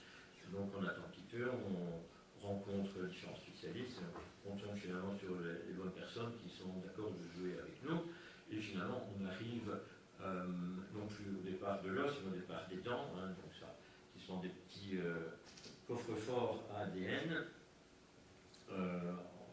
On obtient un ADN de très haute qualité qui a permis un séquençage complet, qui a confirmé, oui, ben voilà, c'est bien un homme, on a trouvé la couleur de ses cheveux, de ses yeux, ses prédispositions de santé, ses tendances au diabète, à l'hypertension, enfin tout ça. Donc, tout comme l'anatomie m'avait permis d'établir sa taille, à peu près son âge au décès, ben là on a pu terriblement élargir sa carte d'identité. Et alors, en même temps, donc faire de la paléo, on va dire, ethnologie, donc préciser les groupes ethniques au départ de l'ADN donc mitochondrial, et d'établir que l'homme de Lochebourg donc, faisait partie donc, du West European Hunters Gatherers, donc les chasseurs-cueilleurs de l'Ouest européen, et dont l'homme de Lochebourg est le représentant, et d'établir aussi des arbres génétiques. Donc il y a, je ne sais plus combien, c'est en 2000, on verra tantôt. Donc ça s'est terriblement multiplié comme étude, et ça reste une petite étude de référence, et ça a été publié finalement dans Nature, avec 100 co-auteurs, dont moi-même, donc c'est assez rigolo. Bon, donc ça, je suis en retard. Voilà le crâne de l'homme de Lochebourg, le merveilleux site où il a été trouvé, donc la petite Suisse luxembourgeoise, c'est Mullertal. J'avais trouvé qu'il avait, tiens, il y a une petite tache rouge sur son front, et c'est que ça, donc c'est de l'ocre, donc ça peut probablement correspondre à effectivement un rituel. Voilà, ça c'est l'article dans Nature sur l'homme de Lochebourg, avec toute l'équipe, entre autres les célébrités de Vitreich, Svante Pauw. Alors les méthodes dans R, petite parenthèse à la paléodiététique, parce qu'on a fait aussi la diététique de l'homme de Lochebourg, mais on retombe de la diététique des poissons et des reptiles, j'en avais parlé tantôt, les big fishes, donc ça c'est les pachycorniformes, mangent des sèches, et les ichthyosaures aussi. Donc il y a tout un travail de comparaison là-dessus. D'abord la description du contenu intestinal des pachycorniformes, donc avec les raies, hein, ce qui est en blanc derrière les nageoires, avec les sèches, et une étude avec Valentin Fischer, donc de l'Université de Liège, sur un spécimen de ichthyosaure du Luxembourg qui lui aussi mangeait des sèches. Une petite parenthèse sur. Je ne vais pas continuer à dire. Enfin, là, c'est une faune du Pléistocène qui est toujours un petit peu celle que le professeur Rumeur a présentée tantôt. Une petite parenthèse sur les chimères de l'étranger à Luxembourg. D'autres chimères, là, c'est dans le Bajocéan luxembourgeois, en collaboration avec Evgeny Popov, donc de Saratov aussi. Donc, un nouveau genre. Petite parenthèse sur les dinosaures, hein, ça ne repose pas sur grand chose, hein, c'est un os de pied et puis une dent qui est avec haute probabilité théropode. L'orteil, là c'est certain. Voilà, donc première occurrence de dinosaures, et puis un deuxième qui suit après quelques années. Donc un petit rhéophore, donc au départ d'un os moderne, que voici, et la très belle carrière dont il est originaire. Une petite parenthèse sur les stérosaures, en visitant différentes carrières donc des amis français, je trouve dans un tiroir tiens, ça c'est pas un poisson, c'est pas un crocodile. Donc, première occurrence de ptérosaures dans le Toarcien du nord de la France. Et on est en train d'en décrire un pour le Luxembourg aussi, à peu près de même présentation. Voilà. Donc ça, c'est un travail avec Rupert Twill de Stuttgart. Voilà. Donc j'arrive à la fin. Donc ça, c'est ce que je disais avant. Donc c'est une présentation ptérosaure Luxembourg. Hein. Il y avait le ptérosaure de la zone de Nancy, Toarcien, ptérosaure Luxembourg. C'est le même genre, c'est un Dorignatus. On peut déterminer ça sur des rapports biométriques entre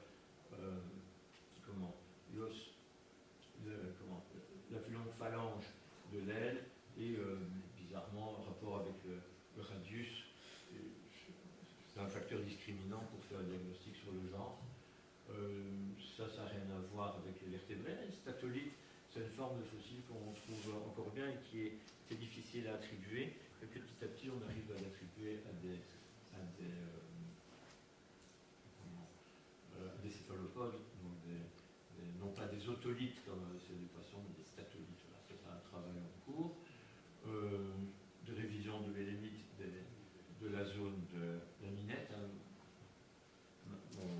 Ma zone de résidence a été la dernière exploitation de minerai de fer en Belgique. C'est pour ça que les bélémites avaient été rassemblés sur les halles de mines, donc du minerai de fer de Lorraine, donc la minette. Voilà. Ici, une petite étude anatomique sur les dents des poissons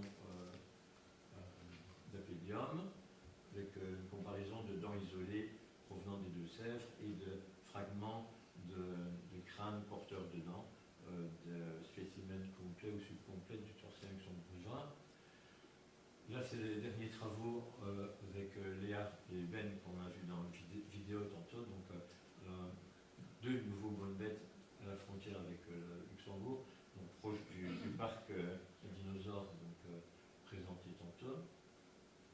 Une riche faune, entre autres aussi du ptérosaure, dans le ptérosaure, différentes positions de la mandibule, qu'on soupçonnait déjà dans les niveaux équivalents, pas qu'on soupçonnait, parce que ça a été publié comme tel, qu'on connaissait déjà de Medernach. Là, ça c'est quoi? Ça c'est aussi quelque chose de très important, c'est-à-dire d'établir cette stratigraphie chrétien et tangien dans la coupe qui a livré ce dont j'ai parlé avant. Ça c'est un affleurement temporaire au bord d'une rivière en Allemagne. Un joli spécimen qui est rentré dans les collections du musée Luxembourg en début d'année. Donc ça c'est une trouvaille par hasard d'une équipe des ponts et chaussées Luxembourg qui dit « Oh, on a trouvé un crâne de cerf, qu'est-ce que c'est que ça ?» Bah non. Donc voilà, c'est un amphibien, hein, il est tout beau, Sténotosaurus, et j'ai un petit article en préparation avec aussi la stratigraphie. Donc ça c'est le Gréavolvien. Voilà, ce spécimen est décrit, donc il est en attente de présentation pour publication. Ici un beau travail dont notre ami Anthony Element est co-auteur avec l'équipe de Luxembourg sur l'établissement du Toarcien luxembourgeois, officiellement le présenté comme Lagerstätte, de même importance que par exemple Ulsmaden, etc. Voilà. J'étais long, désolé, excusez-moi, sorry.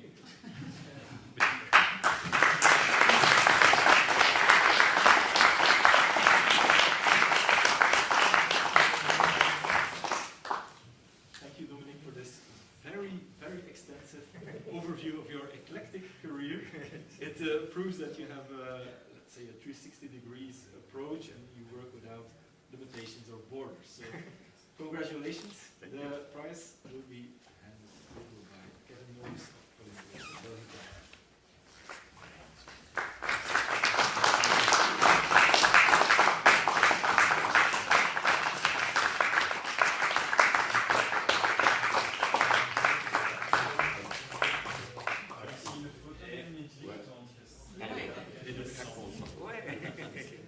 Ok, voilà, parce que pour la photo, they take pictures in good light. We will have a short break, 5 minutes. I think that's necessary. See each other in 5 minutes. So please have a break, we'll do a short photo. Voilà.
Jacht. It's his second award in 2 days. Yes, as yesterday he received the André Dumont Medal at the Institute of Natural Sciences. John Jacht is the Tadej Pogačar of paleontology. If there would be a Nobel Prize for paleontology, it would be John Jacht. He has been affiliated with the Natuurhistorisch Museum Maastricht, National Student in Maastricht, since 1991. I first encountered his work when I got to write a press release about his study with Stijn Golaerts of the Institute of Natural Sciences, which showed that ammonites in our region survived the Cretaceous Paleogene crisis. You know, the asteroid that wiped out 3/4 of life on Earth, including the non-native dinosaurs. Well, that ammonites still lived on in the Paleogene was surprising. A beautiful study based on fantastic and aesthetically beautiful materials. So I was thrilled when I got to join John Jacht and a group of paleontologists on a tour of the legendary sites where you can see and even touch the end of an era of the Cretaceous layers in the NC quarry in Maastricht and the striking brown-gray lines of mud of the Cretaceous Paleogene boundary in the Gulhammer Moral Quarry. I was completely captivated. I even posted a photo of it on the Institute's intranet to make colleagues jealous, which I succeeded in doing. They sometimes call John Jacht the Cretaceous Pope, with more than 275 newly described fossil taxa. He's an incredibly prolific paleontologist. We now invite his protégé Allard van Viersen to deliver a laudation. Van Viersen won the Louis De Pauw Award in 2023, so 2 years ago, and is globally recognized as a trilobite expert. There's a huge evolutionary gap between Devonian trilobites and Cretaceous mosasaurs, but no personal distance between the two. Thank you for this laudation.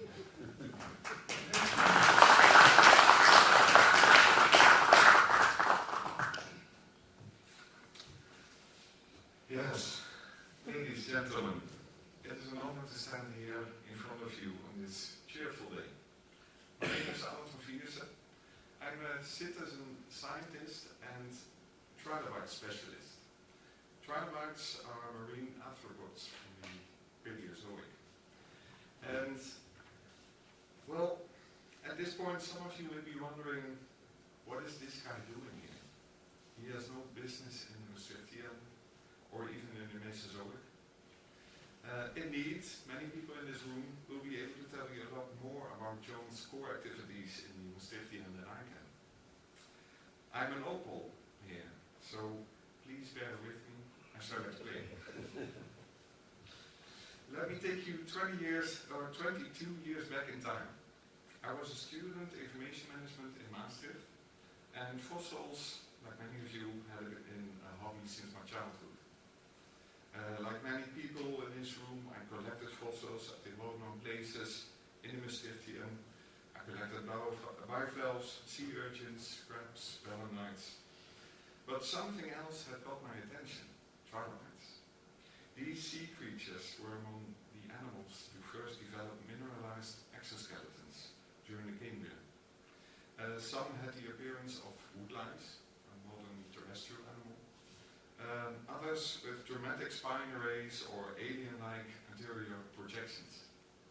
And one day I found my first trilobite in a quarry in the Devonian of southern Belgium. And like any serious self-respecting collector, I wanted to know what it was.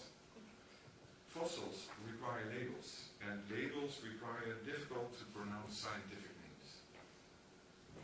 I soon learned that there was very little written about Devonian trilobites from Belgium. Only some old articles listing old names, usually without illustrations or tag numbers, was a problem. And I can't tell you how or when, but at some point I grasped the silly idea that I should just describe them myself. However, I needed a starting point. I took my OV Studentenkaart. It was a student privilege to use free public transport. And I traveled to Utrecht University many times. I must have made thousands of Xerox copies of books and articles about trilobites. Each visit, anxiously looking around me, expecting to be checked out by the librarian for spending too much time on the Scopio machine. But that never happened. I also scoured the internet for all the literature I could buy, and I made notes indeed. Lots of notes. And surely, with such a sizable portfolio, doors would be open, right? I gathered all my courage and wrote a long email to a certain museum in the Netherlands that I will not name here. They had some history with trilobites, and I explained my ideas and asked for support. And I received an email back, one that conveyed a very clear message. It wasn't Dutch, of course, but freely translated, it was a little bit like this. Dear Annette, you can always try to publish your findings, but this is not easy. If you decide to submit your work, you should know that we have 3 types of priorities. Yours will be the lowest. The editors may yet consider your work, provided that it fits our current museum programs. Very encouraging. So, I decided to take it closer to home. Another email to the general editors of the Natuurhistorisch Museum Maastricht this time. But doubts grew as soon as I had sent the message. Why would a Maastrichtian museum take any interest in trilobites from the Devonian? It only took a day or so before I received a message from a certain Mr. John Yacht, who invited me for a cup of coffee at the museum. I don't think I need to tell you what happened next, but I will tell you anyway. John and I sat together in a museum cafe, and he looked at my notes. He was, or he said he was impressed. Well, thinking about it now, I never asked if he really was, but perhaps he just liked to gamble. John told me that he was going to introduce me to his friend, Annie Dont, at the Royal Belgian Institute of Natural Sciences. She was the chief editor of the bulletin, and John would help me prepare my first manuscript. We went to Brussels, and we talked with Annie and her colleague Jacques Godefroy, a Devonian paleontologist, whose papers I had often admired. Things were looking good. And I remember at some point, John boldly asked if I could be shown the old milieu collections containing all the old trilobites. But Annie firmly replied it was unthinkable. Such requests demanded preparation. They should have been made before our visit. But in the meantime, Jacques Godefroy stood there smiling, and then he whispered to me, and he said, "Come, I will take you there." That day felt to me like meeting my favorite movie actor. Jacques led me through hallways and doors, dark corridors, more doors, until we reached the old milieu collections. A dark place in the cellars of the building. Jacques switched on the lights, and it was surreal to stand there and see all those ancient cabinets and drawers, and to hold specimens with handwritten labels from Eden. We went back up, and Jacques looked through my notes. He told me I could submit the manuscript to the bulletin, and to him it was easy. The reviewers would advise whether it was acceptable. Back to the present.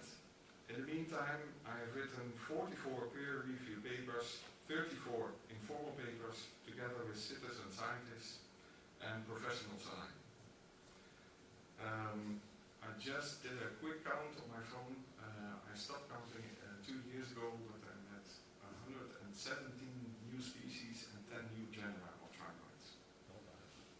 Most of these are from Belgium.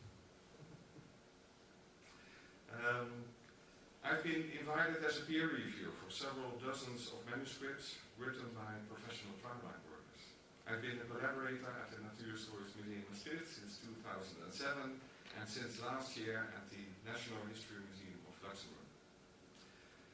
But there's just one reason why I'm telling you all of this. Because this talk is not about me. It is about science, or in this case, citizen science, and the chain of actions that was set in motion. Had John not reached out that day 22 years ago, I might have abandoned my ridiculous idea. The cabinet with trilobites in Brussels would have remained unstirred.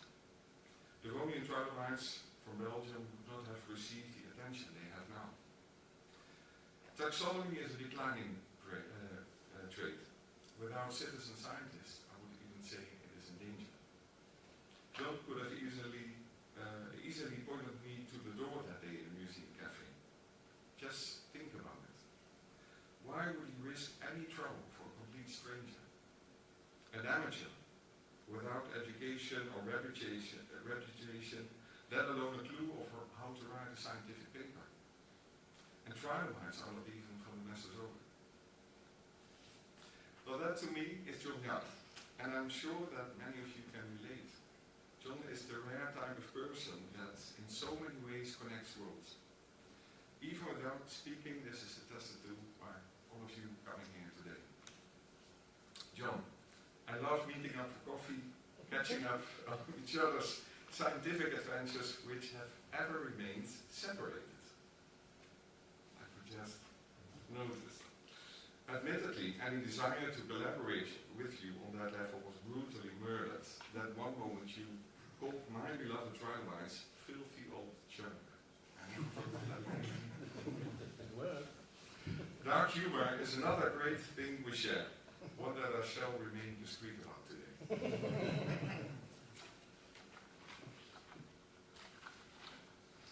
You are an outstanding example of what professional scientists should be like. And as we are standing here today, I could not think of a more fitting way to commemorate your support to citizen scientists. For mine, it's just one story, and on behalf of everyone here, thank you for the many stories like mine. And talking about similar stories, I would now like to let the Cretaceous community share some of theirs. Thank you for this.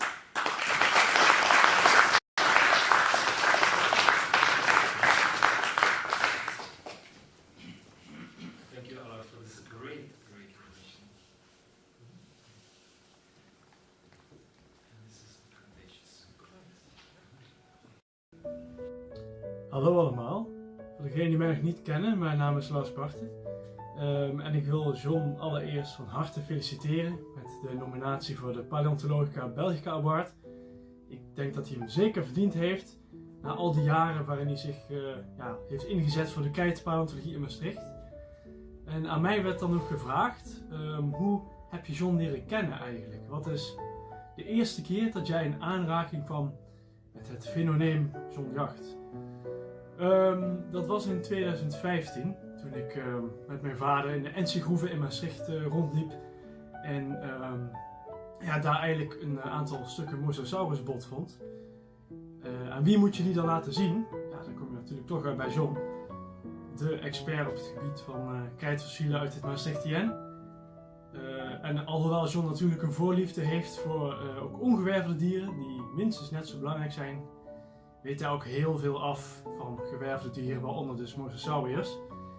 En we hebben die botten toen ook aan John laten zien en die werd gelijk enthousiast. Dat vind ik ook een van de mooiste dingen en ook hetgene waaraan ik kan zien dat John echt zeer gepassioneerd is door zijn werk. En dat is dat hij altijd enthousiast blijft. Met welk fossiel je ook aan komt zetten, hij vindt het altijd bijzonder en vaak is het dat ook. En dat maakt het gewoon heel prettig en leuk om met John samen te werken. Nou, toen ik John voor de eerste keer ontmoette, toen had ik wel al van hem gehoord. Hij is natuurlijk een bekende figuur in de fossiele wereld, in de wereld van de paleontologie in Nederland. En ik vond het ook heel bijzonder om gelijk met hem samen te mogen werken met het Natuurhistorisch Museum Maastricht om zo'n mosasaurus op te graven. Gedurende de zomer van 2015 hebben we dus dat skelet uit de groeven gehakt van die mosasaurier.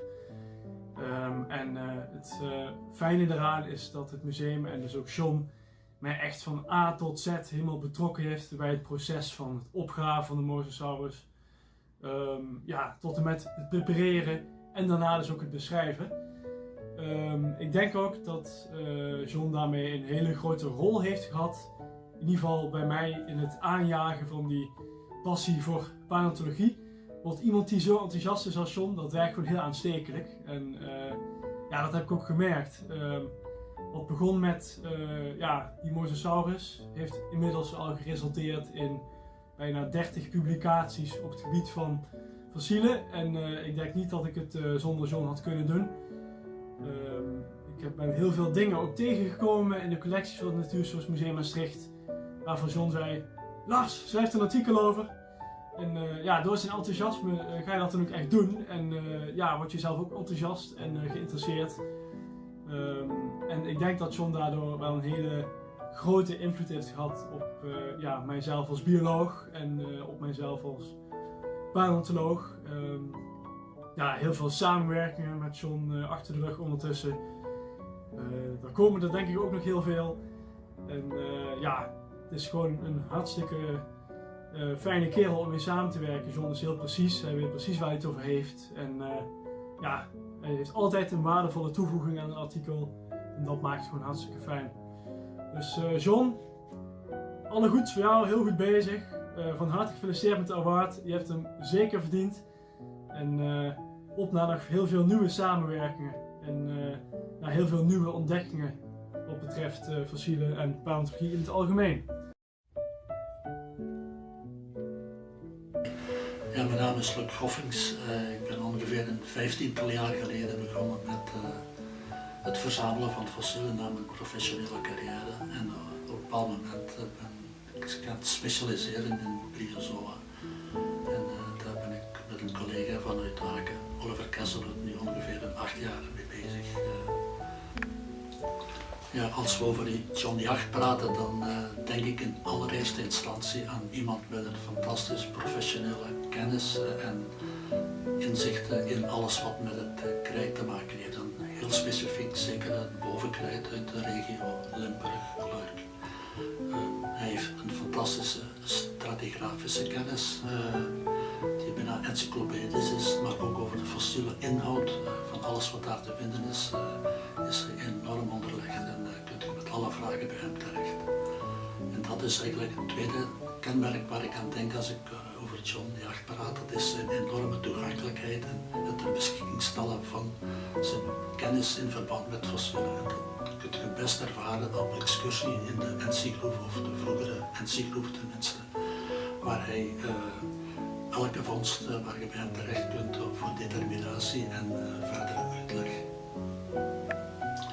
Ja, het is die bereidheid van John om altijd te helpen bij fossiele liefhebbers, amateurs of citizen scientists. Die enorme bereidheid om te helpen uit zich in verschillende manieren en was ook zeer inspirerend voor mij. Want een speciale vondst, als je die deed in de groeven, ging hij sowieso een artikel schrijven dat dan verscheen in het Natuurhistorisch Maandblad. En die verschillende publicaties hebben ertoe geleid dat we op een bepaald moment zelf gedacht hebben om de bryozoa, waar we ondertussen in gespecialiseerd waren of wilden worden, om daar een boek over te schrijven. En daar heeft John ons heel hard mee geholpen. Om te beginnen heeft hij de Bergens-collectie in het Natuurhistorisch Museum ter beschikking gesteld. En zijn Oliver Kessel, dus mijn maat en ikzelf, naar het Nederlands Historisch Museum in Maastricht kunnen gaan om die Bergens-collectie te bestuderen en om de verschillende holotypes en zo te fotograferen. Dus dat was een enorme stimulans en dat heeft hij ook, die steun heeft hij altijd verder gezet om door contacten te leggen met onder andere Paul Taylor van het Natuurhistorisch Museum in Londen, waar hij ons mee in contact gebracht heeft, en Camille Zagorczak, ook bryozoa-specialist.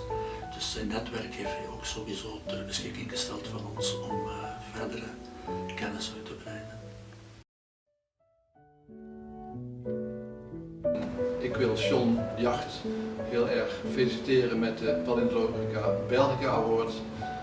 Dat is meer dan verdiend, want hij heeft zich al meer dan 40 jaar ingezet voor de paleontologie en geologie voor het Maastrichtse krijt. Maar geologie is niet aan grenzen gebonden, dus met name het krijt wat ook in België te zien is, daar heeft John ook heel veel werk voor verricht. Dus het is meer dan terecht dat hij daarvoor een prijs krijgt. John is gedreven, heeft grote passie en zijn hele leven staat eigenlijk in het teken van de paleontologie. En daarin hebben we elkaar ook gevonden, want we kennen elkaar nu zo'n kleine 40 jaar. En we bijvoorbeeld, ik weet nog heel goed dat John 40 jaar geleden bijna, de eerste keer dat hij naar ons eerste museum kwam, de Ammonitenhoeve in Geemonde. Toen had ik een hoopje puin nog liggen in de tuin, want ik had veel fossielen verzameld in Hallenbee in België, het Maastrichtse krijt, de filekalk. En John ging in mijn puin opzoeken en die vond dat toen nog een heel mooi ammonietje en die heeft hij later nog beschreven en het was ook een heel belangrijke vondst. Dus dat is wel mooi omdat John in mijn puinhopen nog een wetenschappelijk belangrijke vondst gered heeft. En dat is eigenlijk het eerste moment dat we elkaar goed hebben leren kennen. Ja, we hebben veel gezocht, vooral in de begin jaren 90 al samen in het Limburgse krijt, ook nog met Joe Collins. Joe Collins was een specialist op het gebied van krabben en kreeftachtigen. En samen met de drietjes hebben we daar hele leuke herinneringen aan. En hij heeft ook samen met Joe Collins cirripeden, eendenmosselen beschreven uit het Limburgse krijt. En met ons drietjes hebben wij ook veel nieuwe soorten uit het Limburgse krijt mogen beschrijven. En dat was eigenlijk het begin van mijn studie, maar ook het begin van onze vriendschap.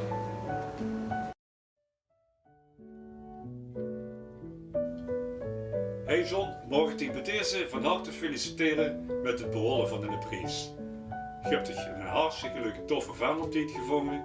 Je hebt een grote leermeester aan dit gehad. We hebben elkaar in de jaren 80, 85 leren kennen. In de NC en whatever nog meer. En ook in het Natuurhistorisch Museum. Nogmaals, en nu ook van harte bedanken voor alles wat ze gedaan hebt. Ook voor mij of namens mij, naar mij toe. Voor het dictamineren en de samenwerking voor de afgelopen jaren wat we gehad hebben in het veldwerk.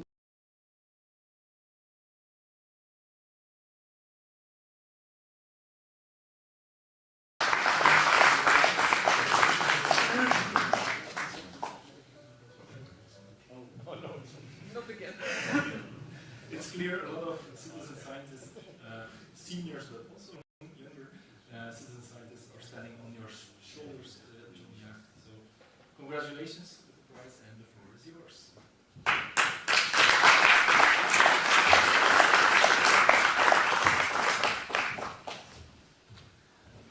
Well, let's have a look. We can get this working. First of all, Allard, thank you very much. Well, it's really, okay, you kept out the dirty details, so that's fine. But what people don't realize, I also published about trilobites, 2 papers even, luckily in a very obscure Dutch journal, and then 1 paper later was, by you. But the identifications were close, but not right, so that's fine. There was something else I wanted to say, but I forget now. Maybe it will come back a bit later. So after so many compliments and other stuff, I'm really a bit shocked. So, but as I said yesterday, for those of you, some people were present yesterday, I still feel myself an amateur, in the right sense of the word that Jelle proposed. We love fossils. Fossils are the center of our existence. I'm married to a paleontologist. So luckily we can speak about other stuff too, but fossils are very, very important for us. And to share this with other people, that is the main deal. And whether or not they're citizen scientists or professionals, I don't care. Somebody can be a professor, doctor in whatever, but if we're all at the same level and can drink a beer together, that is what you need, because that is progress. Okay, let's try to recapitulate. For those of you who were yesterday, it will be almost the same, a bit shorter, a bit more compact. We'll have a look at what's there. So, Maastricht area, so we've been doing field work for more than 250 years already in the Maastrichtian area. And there's so many collections all across Europe and even in North America that you think, okay, stop it because you've got everything already. We've just started scraping the surface. Okay, the NC quarry stopped excavating, but there's still such a lot in private collections and in museum collections that haven't been touched. Lars said it. He just opened a few drawers and said, "Boy, I've never seen that before." So one of these typical parrotfish dentition, so typical coral reef inhabitants.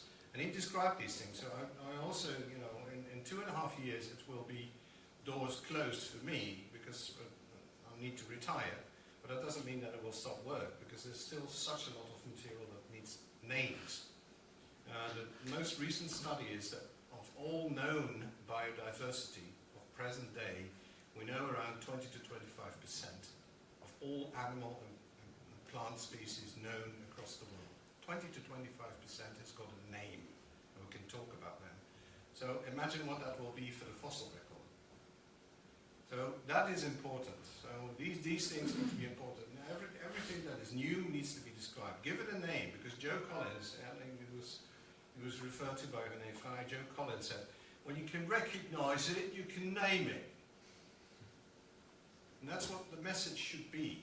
Name it, put it out there amongst the scientists. And you can make mistakes, we all make mistakes, so it's fine.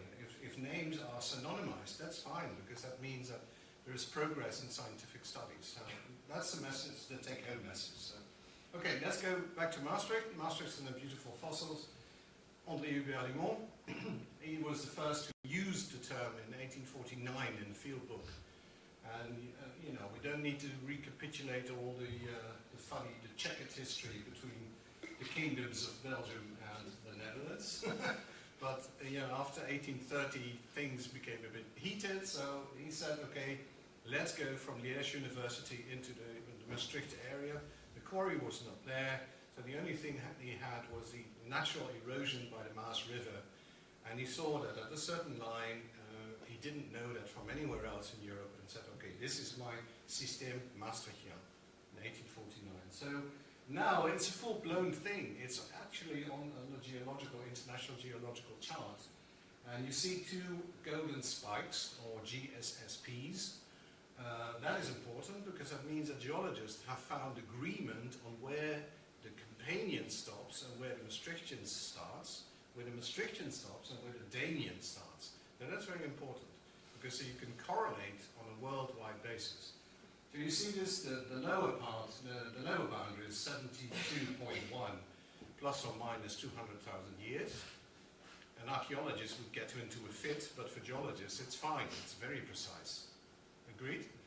And then the top is coincident with the impact of the meteorite in Chicxulub in Yucatan, the Chicxulub meteorite. So that is the Maastrichtian, and it's a worldwide phenomenon, luckily. So it's the only one we've got in the Netherlands. And then people started collecting fossils from that time, Maastrichtian. And one of the first things that, Jelle also showed it, Fougeard Saint-Fond, he was a geologist who came with the French Revolutionary troops, invaded, captured Maastricht, seized Maastricht, and looted all natural curiosity cabinets in the city. Not only the mosasaur was taken, but they looted quite a lot of collections in the city. But this was the main prize, of course, the mosasaur skull, because in those days you had absolutely no idea what is this. Could it be a toothed whale? Could it be a crocodile? Because what have you got in October 1778 of the world around you? You know, fossils were quite extraordinary and exquisite things, but there was no real theory about that. So they said, listen, if we find fossils at various levels within the Earth's crust, then we can do away with the idea that this could be a victim of the biblical flood. There was no couple of mosasaurs on Noah's Ark. So it's easily dismissed, basically. But if you find also in Germany, in Switzerland, in England, in France, you find fossils at various levels within your Earth's crust, then you have got more than one biblical flood. And then, you know, it starts to deviate and you go away from the biblical theory. So the revolutionary government put out a decree in Paris to seize this thing, whatever. And they then later, Fougeard, he was a real, well, artist with words, to put it like that. He was a real liar, that we know from people who traveled with him. He came up with this theory, but they got 600 bottles of the best French wine. Yeah, right, no way. But they just took it. It's war booty, it's loot, war loot. Okay, but when he took these cabinets, he also pictured corals, sponges, and other stuff. So he really gave the first encyclopedia of Maastrichtian fossils. And you can tell from the fossils that they collected from two units, the Naken member and the Meersen member. And these are the members in which these underground galleries have been driven for taking rocks. So this is cool. Luckily, Faujas didn't use any Latin names. That's good, because he only used vernacular names. You see fungite, you know, sponges, basically. So then later guys came and gave names to these species that Faujas pictured, referring to that book. So they didn't produce their own pictures. They just referred to planche 2, figure 2, and that's WOP name, Latin name. So that's cool. But in Maastricht there was nothing. There was no museum, there was no university, only these curiosity cabinets that were looted by the French. So there was, you know, almost nothing for 50, 60 years. People were collecting probably, but there was no idea to correspond about these things. Until these three guys come to the stage. You can see Binkhorst van den Binkhorst, he was the mayor of Meersen. Bosquet, he was a pharmacist. And Ubachs, he was a representative of pharmaceutical industry. So he went to various people, to doctors, to sell medicine, basically. But they had a lot of free time on their hands and collected. So Binkhorst was originally from Amsterdam, and he ordered, because he was the mayor, he ordered people to collect fossils for him. So that was a cool situation to be in. Bosquet was an extremely well-versed collector, and because he was a pharmacist, he had a beautiful handwriting, and he produced his own camera lucida drawing machine. So when you put a very small object there, you put it on a microscope, and there is a sort of mirror next to it, and then you normally when you draw like that out of hand, there's always you know, you can't get it right immediately. So and then you transpose this on a piece of paper. You draw the lines around it, so, and then you say, oh, this is times 5, this is times 10, and everything is correct. And then you fill in the blanks, basically. So it's a very good system. So he did that, and he went through the whole of southern Limburg, because in those days, most of the farmers had a so-called chalk pit. And they used the chalk to fertilize the ground, basically, in some places. So, and he had a good understanding with all of these people, but he was extremely modest. And if you say modest for somebody who was born and bred in Maastricht, it's almost impossible. Because Maastricht is the Amsterdam of Limburg, basically. So, you know what I mean. And Ubachs, he originally was born in Aachen, and he had a good family life. He produced 4 kids, four girls with his wife. And every evening he went into the underground galleries to collect fossils. At one time he even had his own shop, not too far away from the Natural History Museum now. So, and then it's around 1850, 1880. And then these people die, and their collections disappear, because there's absolutely nowhere to put these collections in the Netherlands. Because Limburg is the appendix of the Netherlands. So you don't have very good connections with the rest of Holland. Yeah? You all know the difference between the Netherlands and Holland. If you don't, look it up. So it's difficult. So this stuff went to Brussels, went to Berlin, went partially to Paris, partially to North America. So it was extremely difficult to keep this material at home. And then these guys came, the Felder brothers. Both of them were miners. They were mining engineers, and they were the Pied Pipers of southern Limburg. And nowadays you need to be very careful to get young kids around you, girls and boys, because there's always, I don't need to fill in the blanks, I would say. But in those days it was fine. He had these small slaves that are close to the ground and see fossils much better than they could. And they had marvelous, marvelous collections. Some of them haven't been described yet, but they are at the museum, so it's very important. And both of them furthered our knowledge of the geology and the paleontology of the type Maastrichtian. So I consider these two guys my mentors. And one of the things I was extremely lucky about is that I was at the right place at the right time. So it sometimes happens like that. So we're doing some sampling at NC Quarry, which was still very, very active. And then in the canteen, then we wanted to drink some coffee and eat some sandwiches. Okay, we went to the canteen, and then Felder says suddenly, I heard about some clay on top of Cretaceous at Geulen Quarry, Geulenberg Quarry, it's not too far from here. Maybe we should look, maybe we should go there, blah, blah, blah. And then everybody from us said, but it's normal. There's always clay on top of the Cretaceous. And he said, no, no, no, I forget to add one thing. I said, that is, there is a ventilation shaft. And they put in a ladder, and they went up the ladder, and they found above the clay is also chalk. So you've got chalk, clay, chalk. And that is very, very weird. They said, okay, let's go there, let's go there. So we went there, and then we also did some field work at the adjoining quarry, which was also still active. And we found the KPG boundary, and we found a lot of interesting fossils. The problem is, of course, that you've got imprints of the inner shell. The shell itself is completely dissolved because it's aragonitic, and you've got an external print, so you can produce new rubber silicon casts of these things, but it's always tricky. So that's why people don't really like to work on gastropods, stuff that has no real shell. So, but it's extremely important because with the OAM and some other people, we've been able to show now that it is after the meteorite impact, a lot of these faunas rapidly recovered after the impact. So either getting by migrations from elsewhere, or by one or two stocks that were staying, stock groups, and then boom, started to bloom, also possible. And the same goes for ammonites.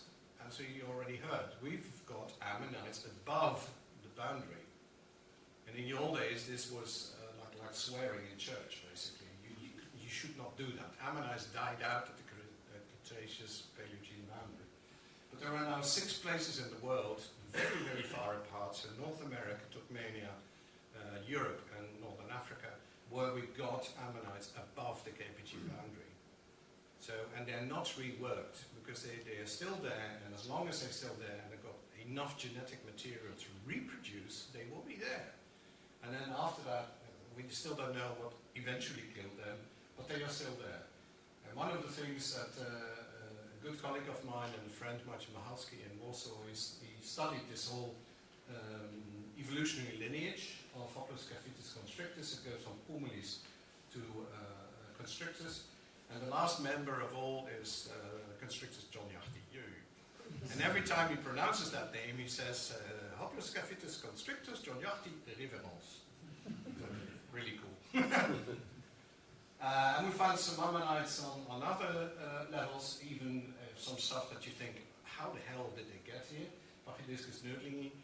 It's known from Pakistan, from Baluchistan, so the province of Pakistan, and in Maastricht, nowhere else.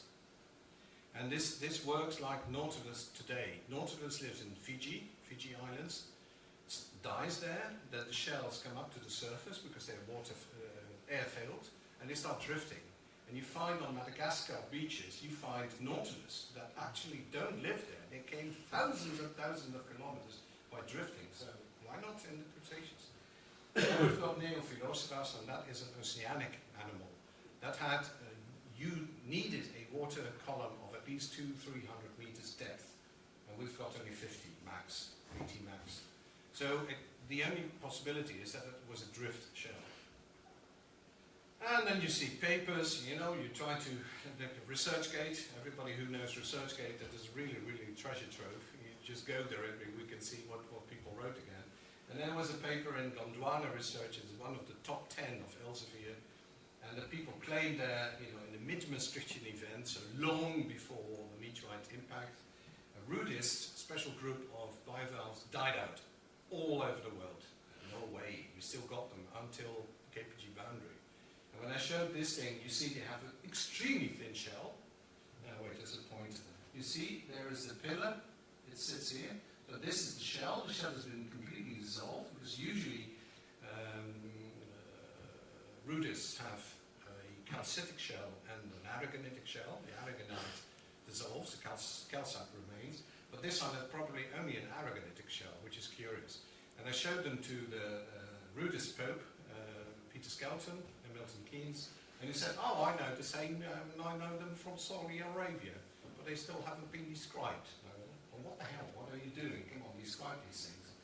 So we've got them until the KPG boundary, which is cool. Yeah? And then we've got the latest Mesozoic trigonids, new species, completely new species. Nobody ever seen them before, and not even in the old literature. They're not mentioned, but they're quite big for you know, and especially when I asked Ara to produce some beautiful pictures because of whitening. You need ammonium chloride whitening to get these pictures right.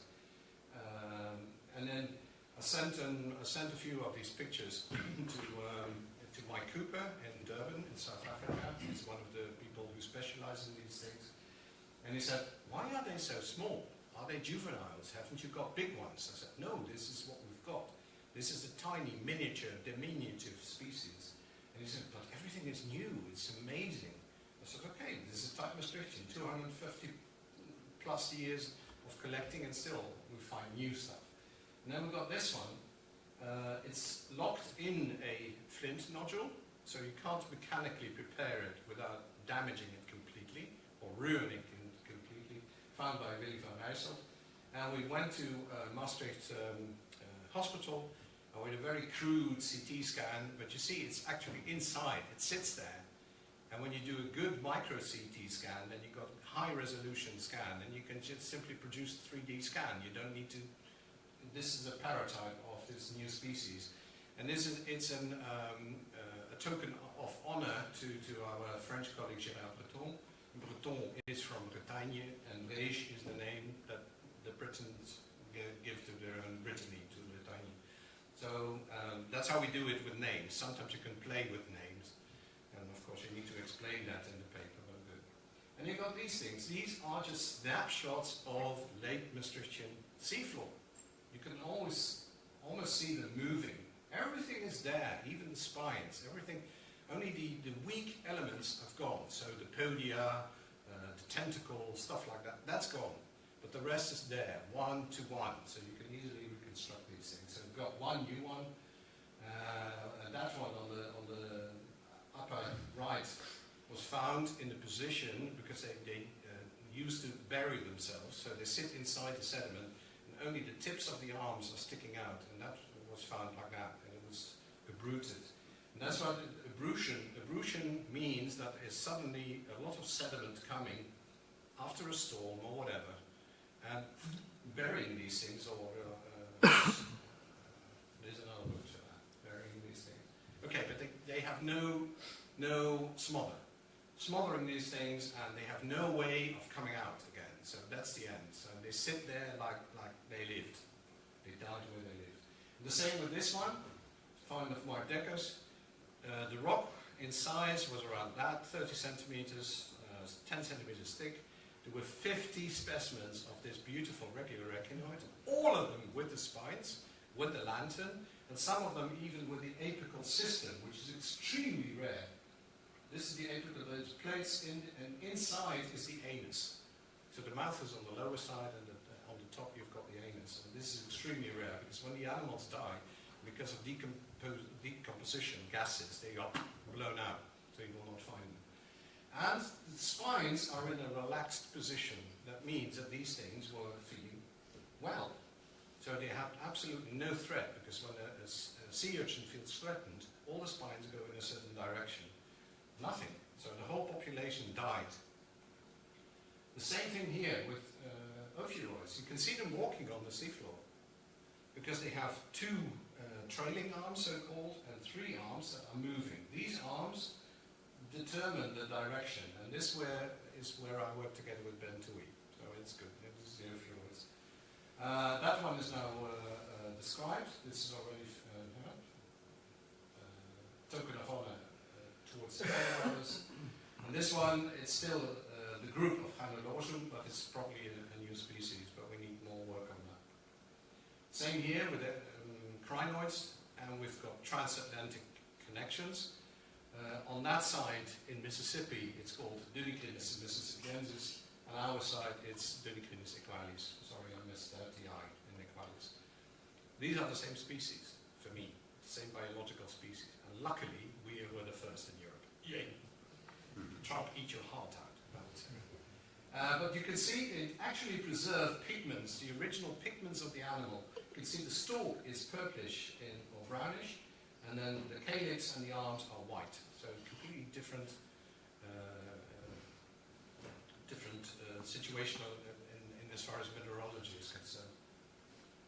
Okay, then we've got snapshots of activities on the seafloor. So you can see ignofossil taxa, because most people don't really devote any attention to them. Here you've got the coral. The coral is completely dissolved because it's aragonitic. But when the coral was still lying on the seafloor, sponges bored into it. And then you see the sponge boring, which is Cliona or Antobia, sits there as a 3D preserved ignofossil or trace fossil. So you can describe them, but you can also, the fact that there is a sponge boring in your coral means that it can't have been deeper than 20-25 meters because the sunlight needs to penetrate to the seafloor. So it's also a paleontological marker. And then you've got an echinoid, when another animal is attacking an echinoid on the seafloor and is successful in grabbing it, you will not find anything anymore because it will swallow it in bits and pieces. But if it takes only one bite, there is the upper jaw, here's the lower jaw, or vice versa, we don't know. And it was probably a shark who did that. So it tried to catch this thing, but because it was so bulbous, it probably that and left it alone. So that's how it survived. This hole there is a later addition. So, because they were not very careful collecting it. More ichnofossils, actually things that are bore into brachipod shells, and at every turn they got 3 fingers. It's very, very interesting. 2 or 3 fingers. A really cool thing. What produced it, we still don't know. The same here, it's inside a gastropod. You can see that it's some roundish thing, and we have absolutely no idea what caused it. Maybe worms or something else that was attached to this shell. But you need to give it a name in order to be correspondent and to be able to talk about it. This one is really cool. You can see from its taxodont hinge, it's a bivalve. The bivalve shell has been completely dissolved, but it was lying there as a sort of platter, a plate. So one animal thought, this is a nice latrine, so I leave my thingy. So all fecal pellets are sitting in there, so it's now the other way around. So you can use both. You can use the mollusk to get some idea about paleoecology, but you can also use the fecal pellets, because, how to relate these to other animals. We've got a lot of lobsters and crabs. Oosterwinkia is for me, Oosterwinkia is for me a lobster, and not shrimp. I think it's a real lobster, because it has a fully developed tail. So I think it's real. Well, we got hermit crabs for the first time, because hermit crabs have of course haven't got a solidified lower body. There's only the carapace or cephalothorax, this thing, here are the eye stalks, and then these hugely developed claws sticking out of whatever, mostly gastropods. So you find these things isolated. And we've got these things, more crabs, because as Jelle said, crabs tend to produce more than one potential fossil. And especially the frog crabs, the polytrim crabs, this one is amazingly beautiful in pattern. The pattern is extremely symmetrical. And all of these things had hairs, very, very small hairs, setae. And they were used to back burrow, so they went like that into the sediment. And when you try to extract them, it's almost impossible because of friction. So really cool. And you see that in some trilobites too. Yeah, don't you? Now we've got these things here. With crabs, only this part is the original, and then you just Photoshop the other half. Okay, you write that, of course, that you have only one half, but because it's so perfectly symmetrical, you can easily do that. And you can see that the ornament differs completely. It's almost cauliflower ornamentation, completely different from that one that was already known.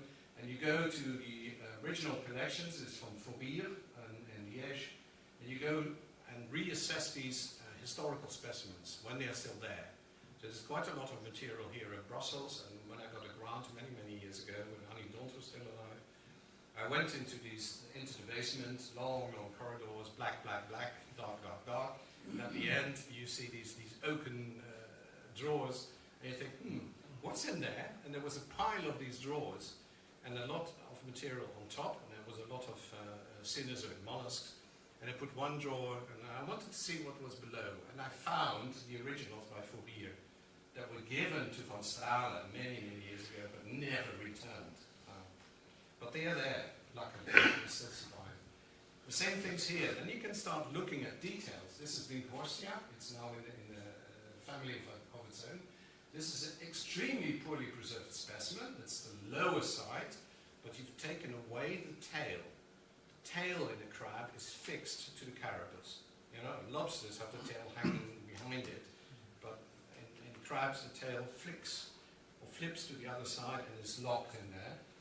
And then you can't see the sex of the gender of the individual unless you take away this part of the tail and you see two huge holes. And these two holes are the spermathecae. So this is where the female holds the sperm until she decides to get young ones. Isn't it amazing? You can find that. These animals, this is 67 million years old, and you can still see these things. It's marvelous. And then this one is very, very beautiful. It's still not been described. First collected by Dirk IJzermans, and you can see that they are, here are the claws, here are the walking legs, this is the carapace. And this is only known from the Linné member between flint level 20 and 21. Nowhere else. Only there. And this must be an instantaneous immigration event between North America and Europe, because where do you find its brothers? On the other side, in Alabama and Mississippi. So there must have been something, either an oceanic current that took all these things, we just still don't know, either an egg, but something to be discovered. And then plants, we've got plants. Okay, it's a marine setting, but we've got plants, because plants, you know, are blown into the marine environment. But there are also things that are growing in salt water, like these seagrasses. You've got seagrass, this is the root, this is the stem, and on the stem are sitting leaves. And you don't find the leaves, you find them isolated. That's a problem with plants. They tend to disintegrate, even in the Carboniferous. You've got 5 names for one and the same plant. Now this is a bit tricky, but anyway. And they are silicified. You can see all the internal structures that you need to put them in the right taxonomic position. And you find angiosperm leaves that are, of course, blown from the land into the sea. And this one is also okay. This is also a land plant. This is a monkey puzzle tree, Araucaria.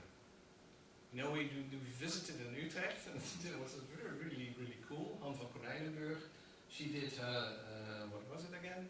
One of these speeches as a professor, visiting professor, blah, blah, blah. She said, Araucaria is not known from the type restriction yet. And we had a small box sitting on our knee and said, but we've got them. And you know what? Okay. And later, after that, she said, shit, why didn't you give them before I had this? Anyway, so it's cool.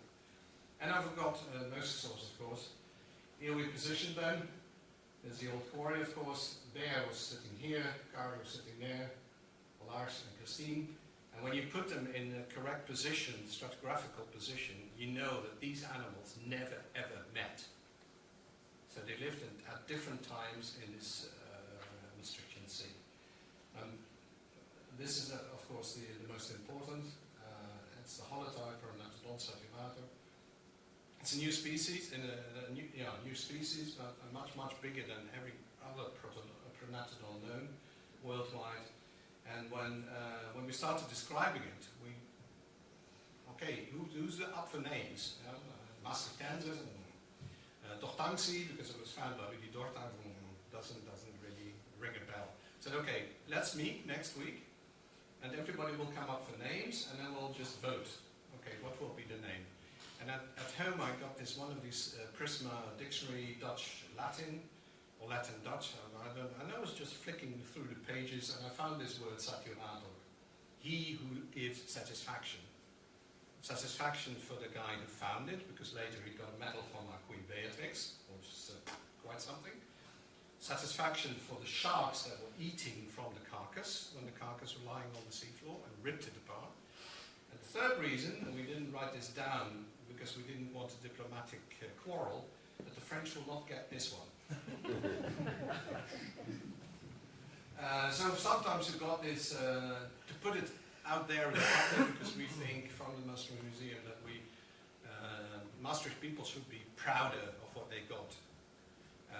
So there's still something to be gained in that department. So we now got a reconstruction, a 3D reconstruction at full size of Pronatodon, of bear, Pronatodon sagivato, hanging in a special exhibit with all trimmings around it. So that's really cool. And we got this one, just found by Jacques Zeemans. He was also in the picture. Blown to pieces by quarrying activities, but enough to be able to identify the single source of money. And this is the youngest known, stratigraphically youngest known. It's 1 meter below the KPG boundary. So there were claims in North America that they died out long before that, but no. These were the victims of the meteorite. Only a bit later than the dinosaurs on land, because you need all this horrible material to land in the sea, of course. And then you've got fish. Fish have skeletons, but these skeletons are very brittle, very fragile. So it's always difficult to find complete fish or complete fish enough for identifying the genus or the species. And then we bought into a completely different category. We didn't know that. This is just citizen scientist contribution to paleontology. We said, okay, we've got otoliths. So these stones that sit in the skull for that, yeah? The biggest one is the sagitta. The sagitta you can find silicified. So it's completely dissolved, basically, and then filled immediately rapidly, so very early in diagenesis, with silica. So it preserves the outer features, and you can identify them. So every fish has got a different sagitta. And the first thing is that these are cod. This is cod, fish and chips. But in the type restriction, for God's sake, it was completely unknown that there was cod in the type restriction. So only by doing these things, and then people, looking at their stuff and putting these in boxes, I don't know what it is, but don't throw it out. This is what you need. Don't go and throw it onto the garden path. Nobody will see it anymore. Put it somewhere. And then these, of course, both made nature. So it's amazing. This one is found by Maarten van Dinter. He's a laboratory specialist at Leiden University. And he does a lot in oncology department, so completely different cup of tea. And he was at the quarry and he thought, he found 4 pieces of rock, chalk, biocalcarenite, and there was some bones sticking out. And then we published another bird fossil. And he said, I've got something at home, maybe you want to have a look at it. So he came with these 4 pieces. And then, it went from there. They were lying for at least 8 or 9 years, ready to be CT scanned, but it never got to that moment. And then some people from University of Cambridge came along and they said, we want to do a rerun CT scan, micro CT scan of that bird that you published in 2002. I said, okay, fine. So he came, because I told him, you can come, but you need to hand carry it back to Cambridge. I will not send it by any courier, no. So he came, and we had some coffee, and he said, okay, I'm ready to go back to the airport. I said, oh, wait. We still got these 4 tiny bits and pieces. And the first thing he took, and he looked at that, and he said, have you got a lens? Oh, of course I got a lens. So he looked at that, and he said, this is the skull. I said, what? Yeah, this is the skull.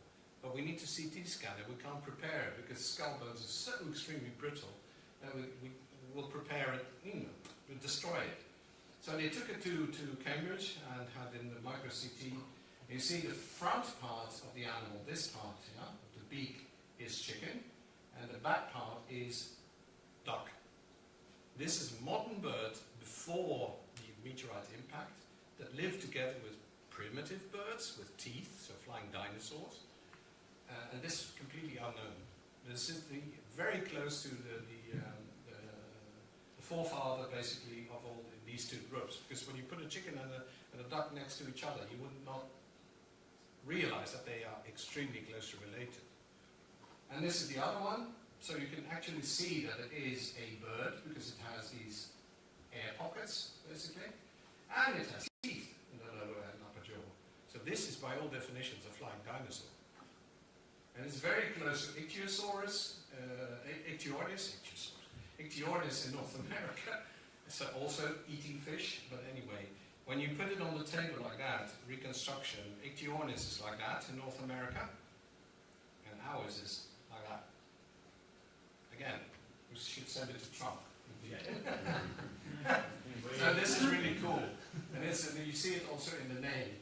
Janavis finalidens, yeah, finalidens, the last tooth, literally.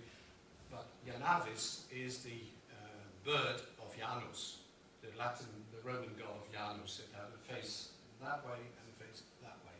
So modern, primitive. So really good name. Sometimes it's so fun to play with these things. And these are the names that that show what we named after citizen scientists, because that's just what you do. Right? You invite them to contribute.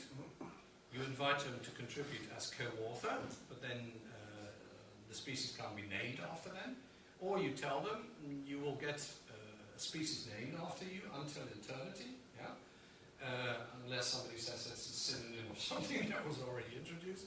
But anyway, and you will get a copy, especially a 3D print or whatever you can do, you get a copy to put at home, yeah, on the mantelpiece, basically. So you can see quite a lot. Sometimes some people are extremely, look, Knippenberg is already twice there. When you paint a sorum, the ending orum means that you honor the whole family, not only one person. I at the end is for a male, AE is for a female, and orum is for a group of people. So, as I say, it's very nice to play with these things from time to time. And then, okay, we already saw the definition of citizen science. I modified it just a bit from the Ellis version. And without their enthusiasm, hard work, and selflessness, because that is important, selflessness, they put their passion in, their time, and their money. Let's not forget, these people also need to travel. They need to have petrol with their cars. I mean, come on, this is an economic thing. So heartfelt thanks to, in no particular order, there's quite a lot of people there, but you know, there's always run the risk that you forget someone, so I stopped putting names there. Most of them are members of these societies, and the same, of course, the Belgian counterparts. And I think that's it. Thank you very much for listening.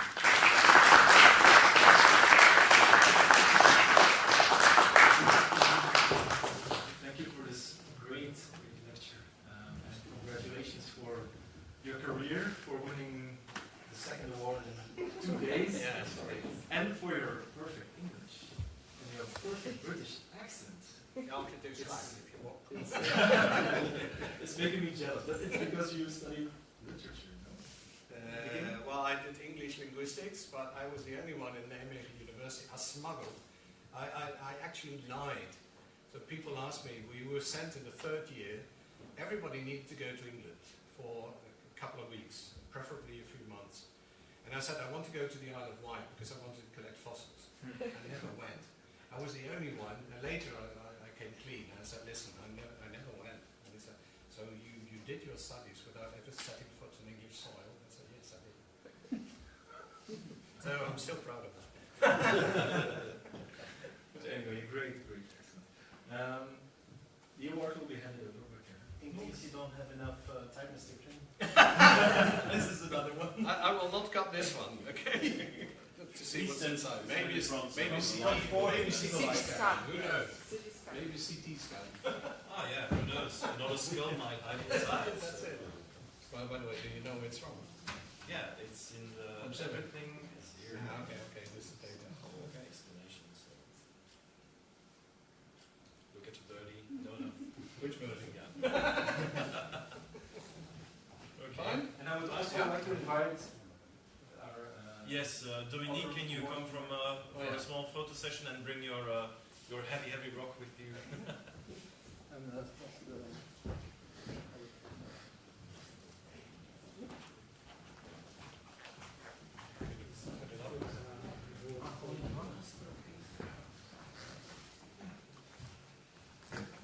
Yeah, next to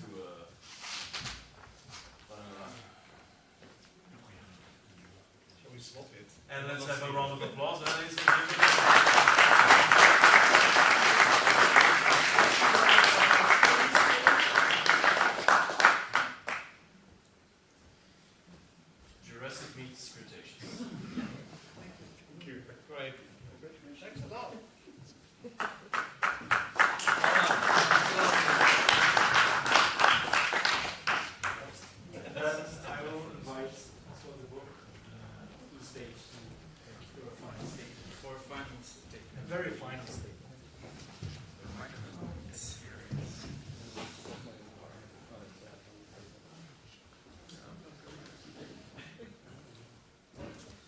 Okay, ladies and gentlemen, as we come to the close of this 5th edition of the Louis De Pauw and Paleontologica Belgica Awards ceremony, I would like to take a brief moment to look back on what we've witnessed and celebrated here today.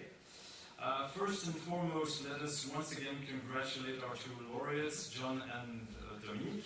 Your dedication, your curiosity, generosity of knowledge remind us why this field should inspire other scientific areas.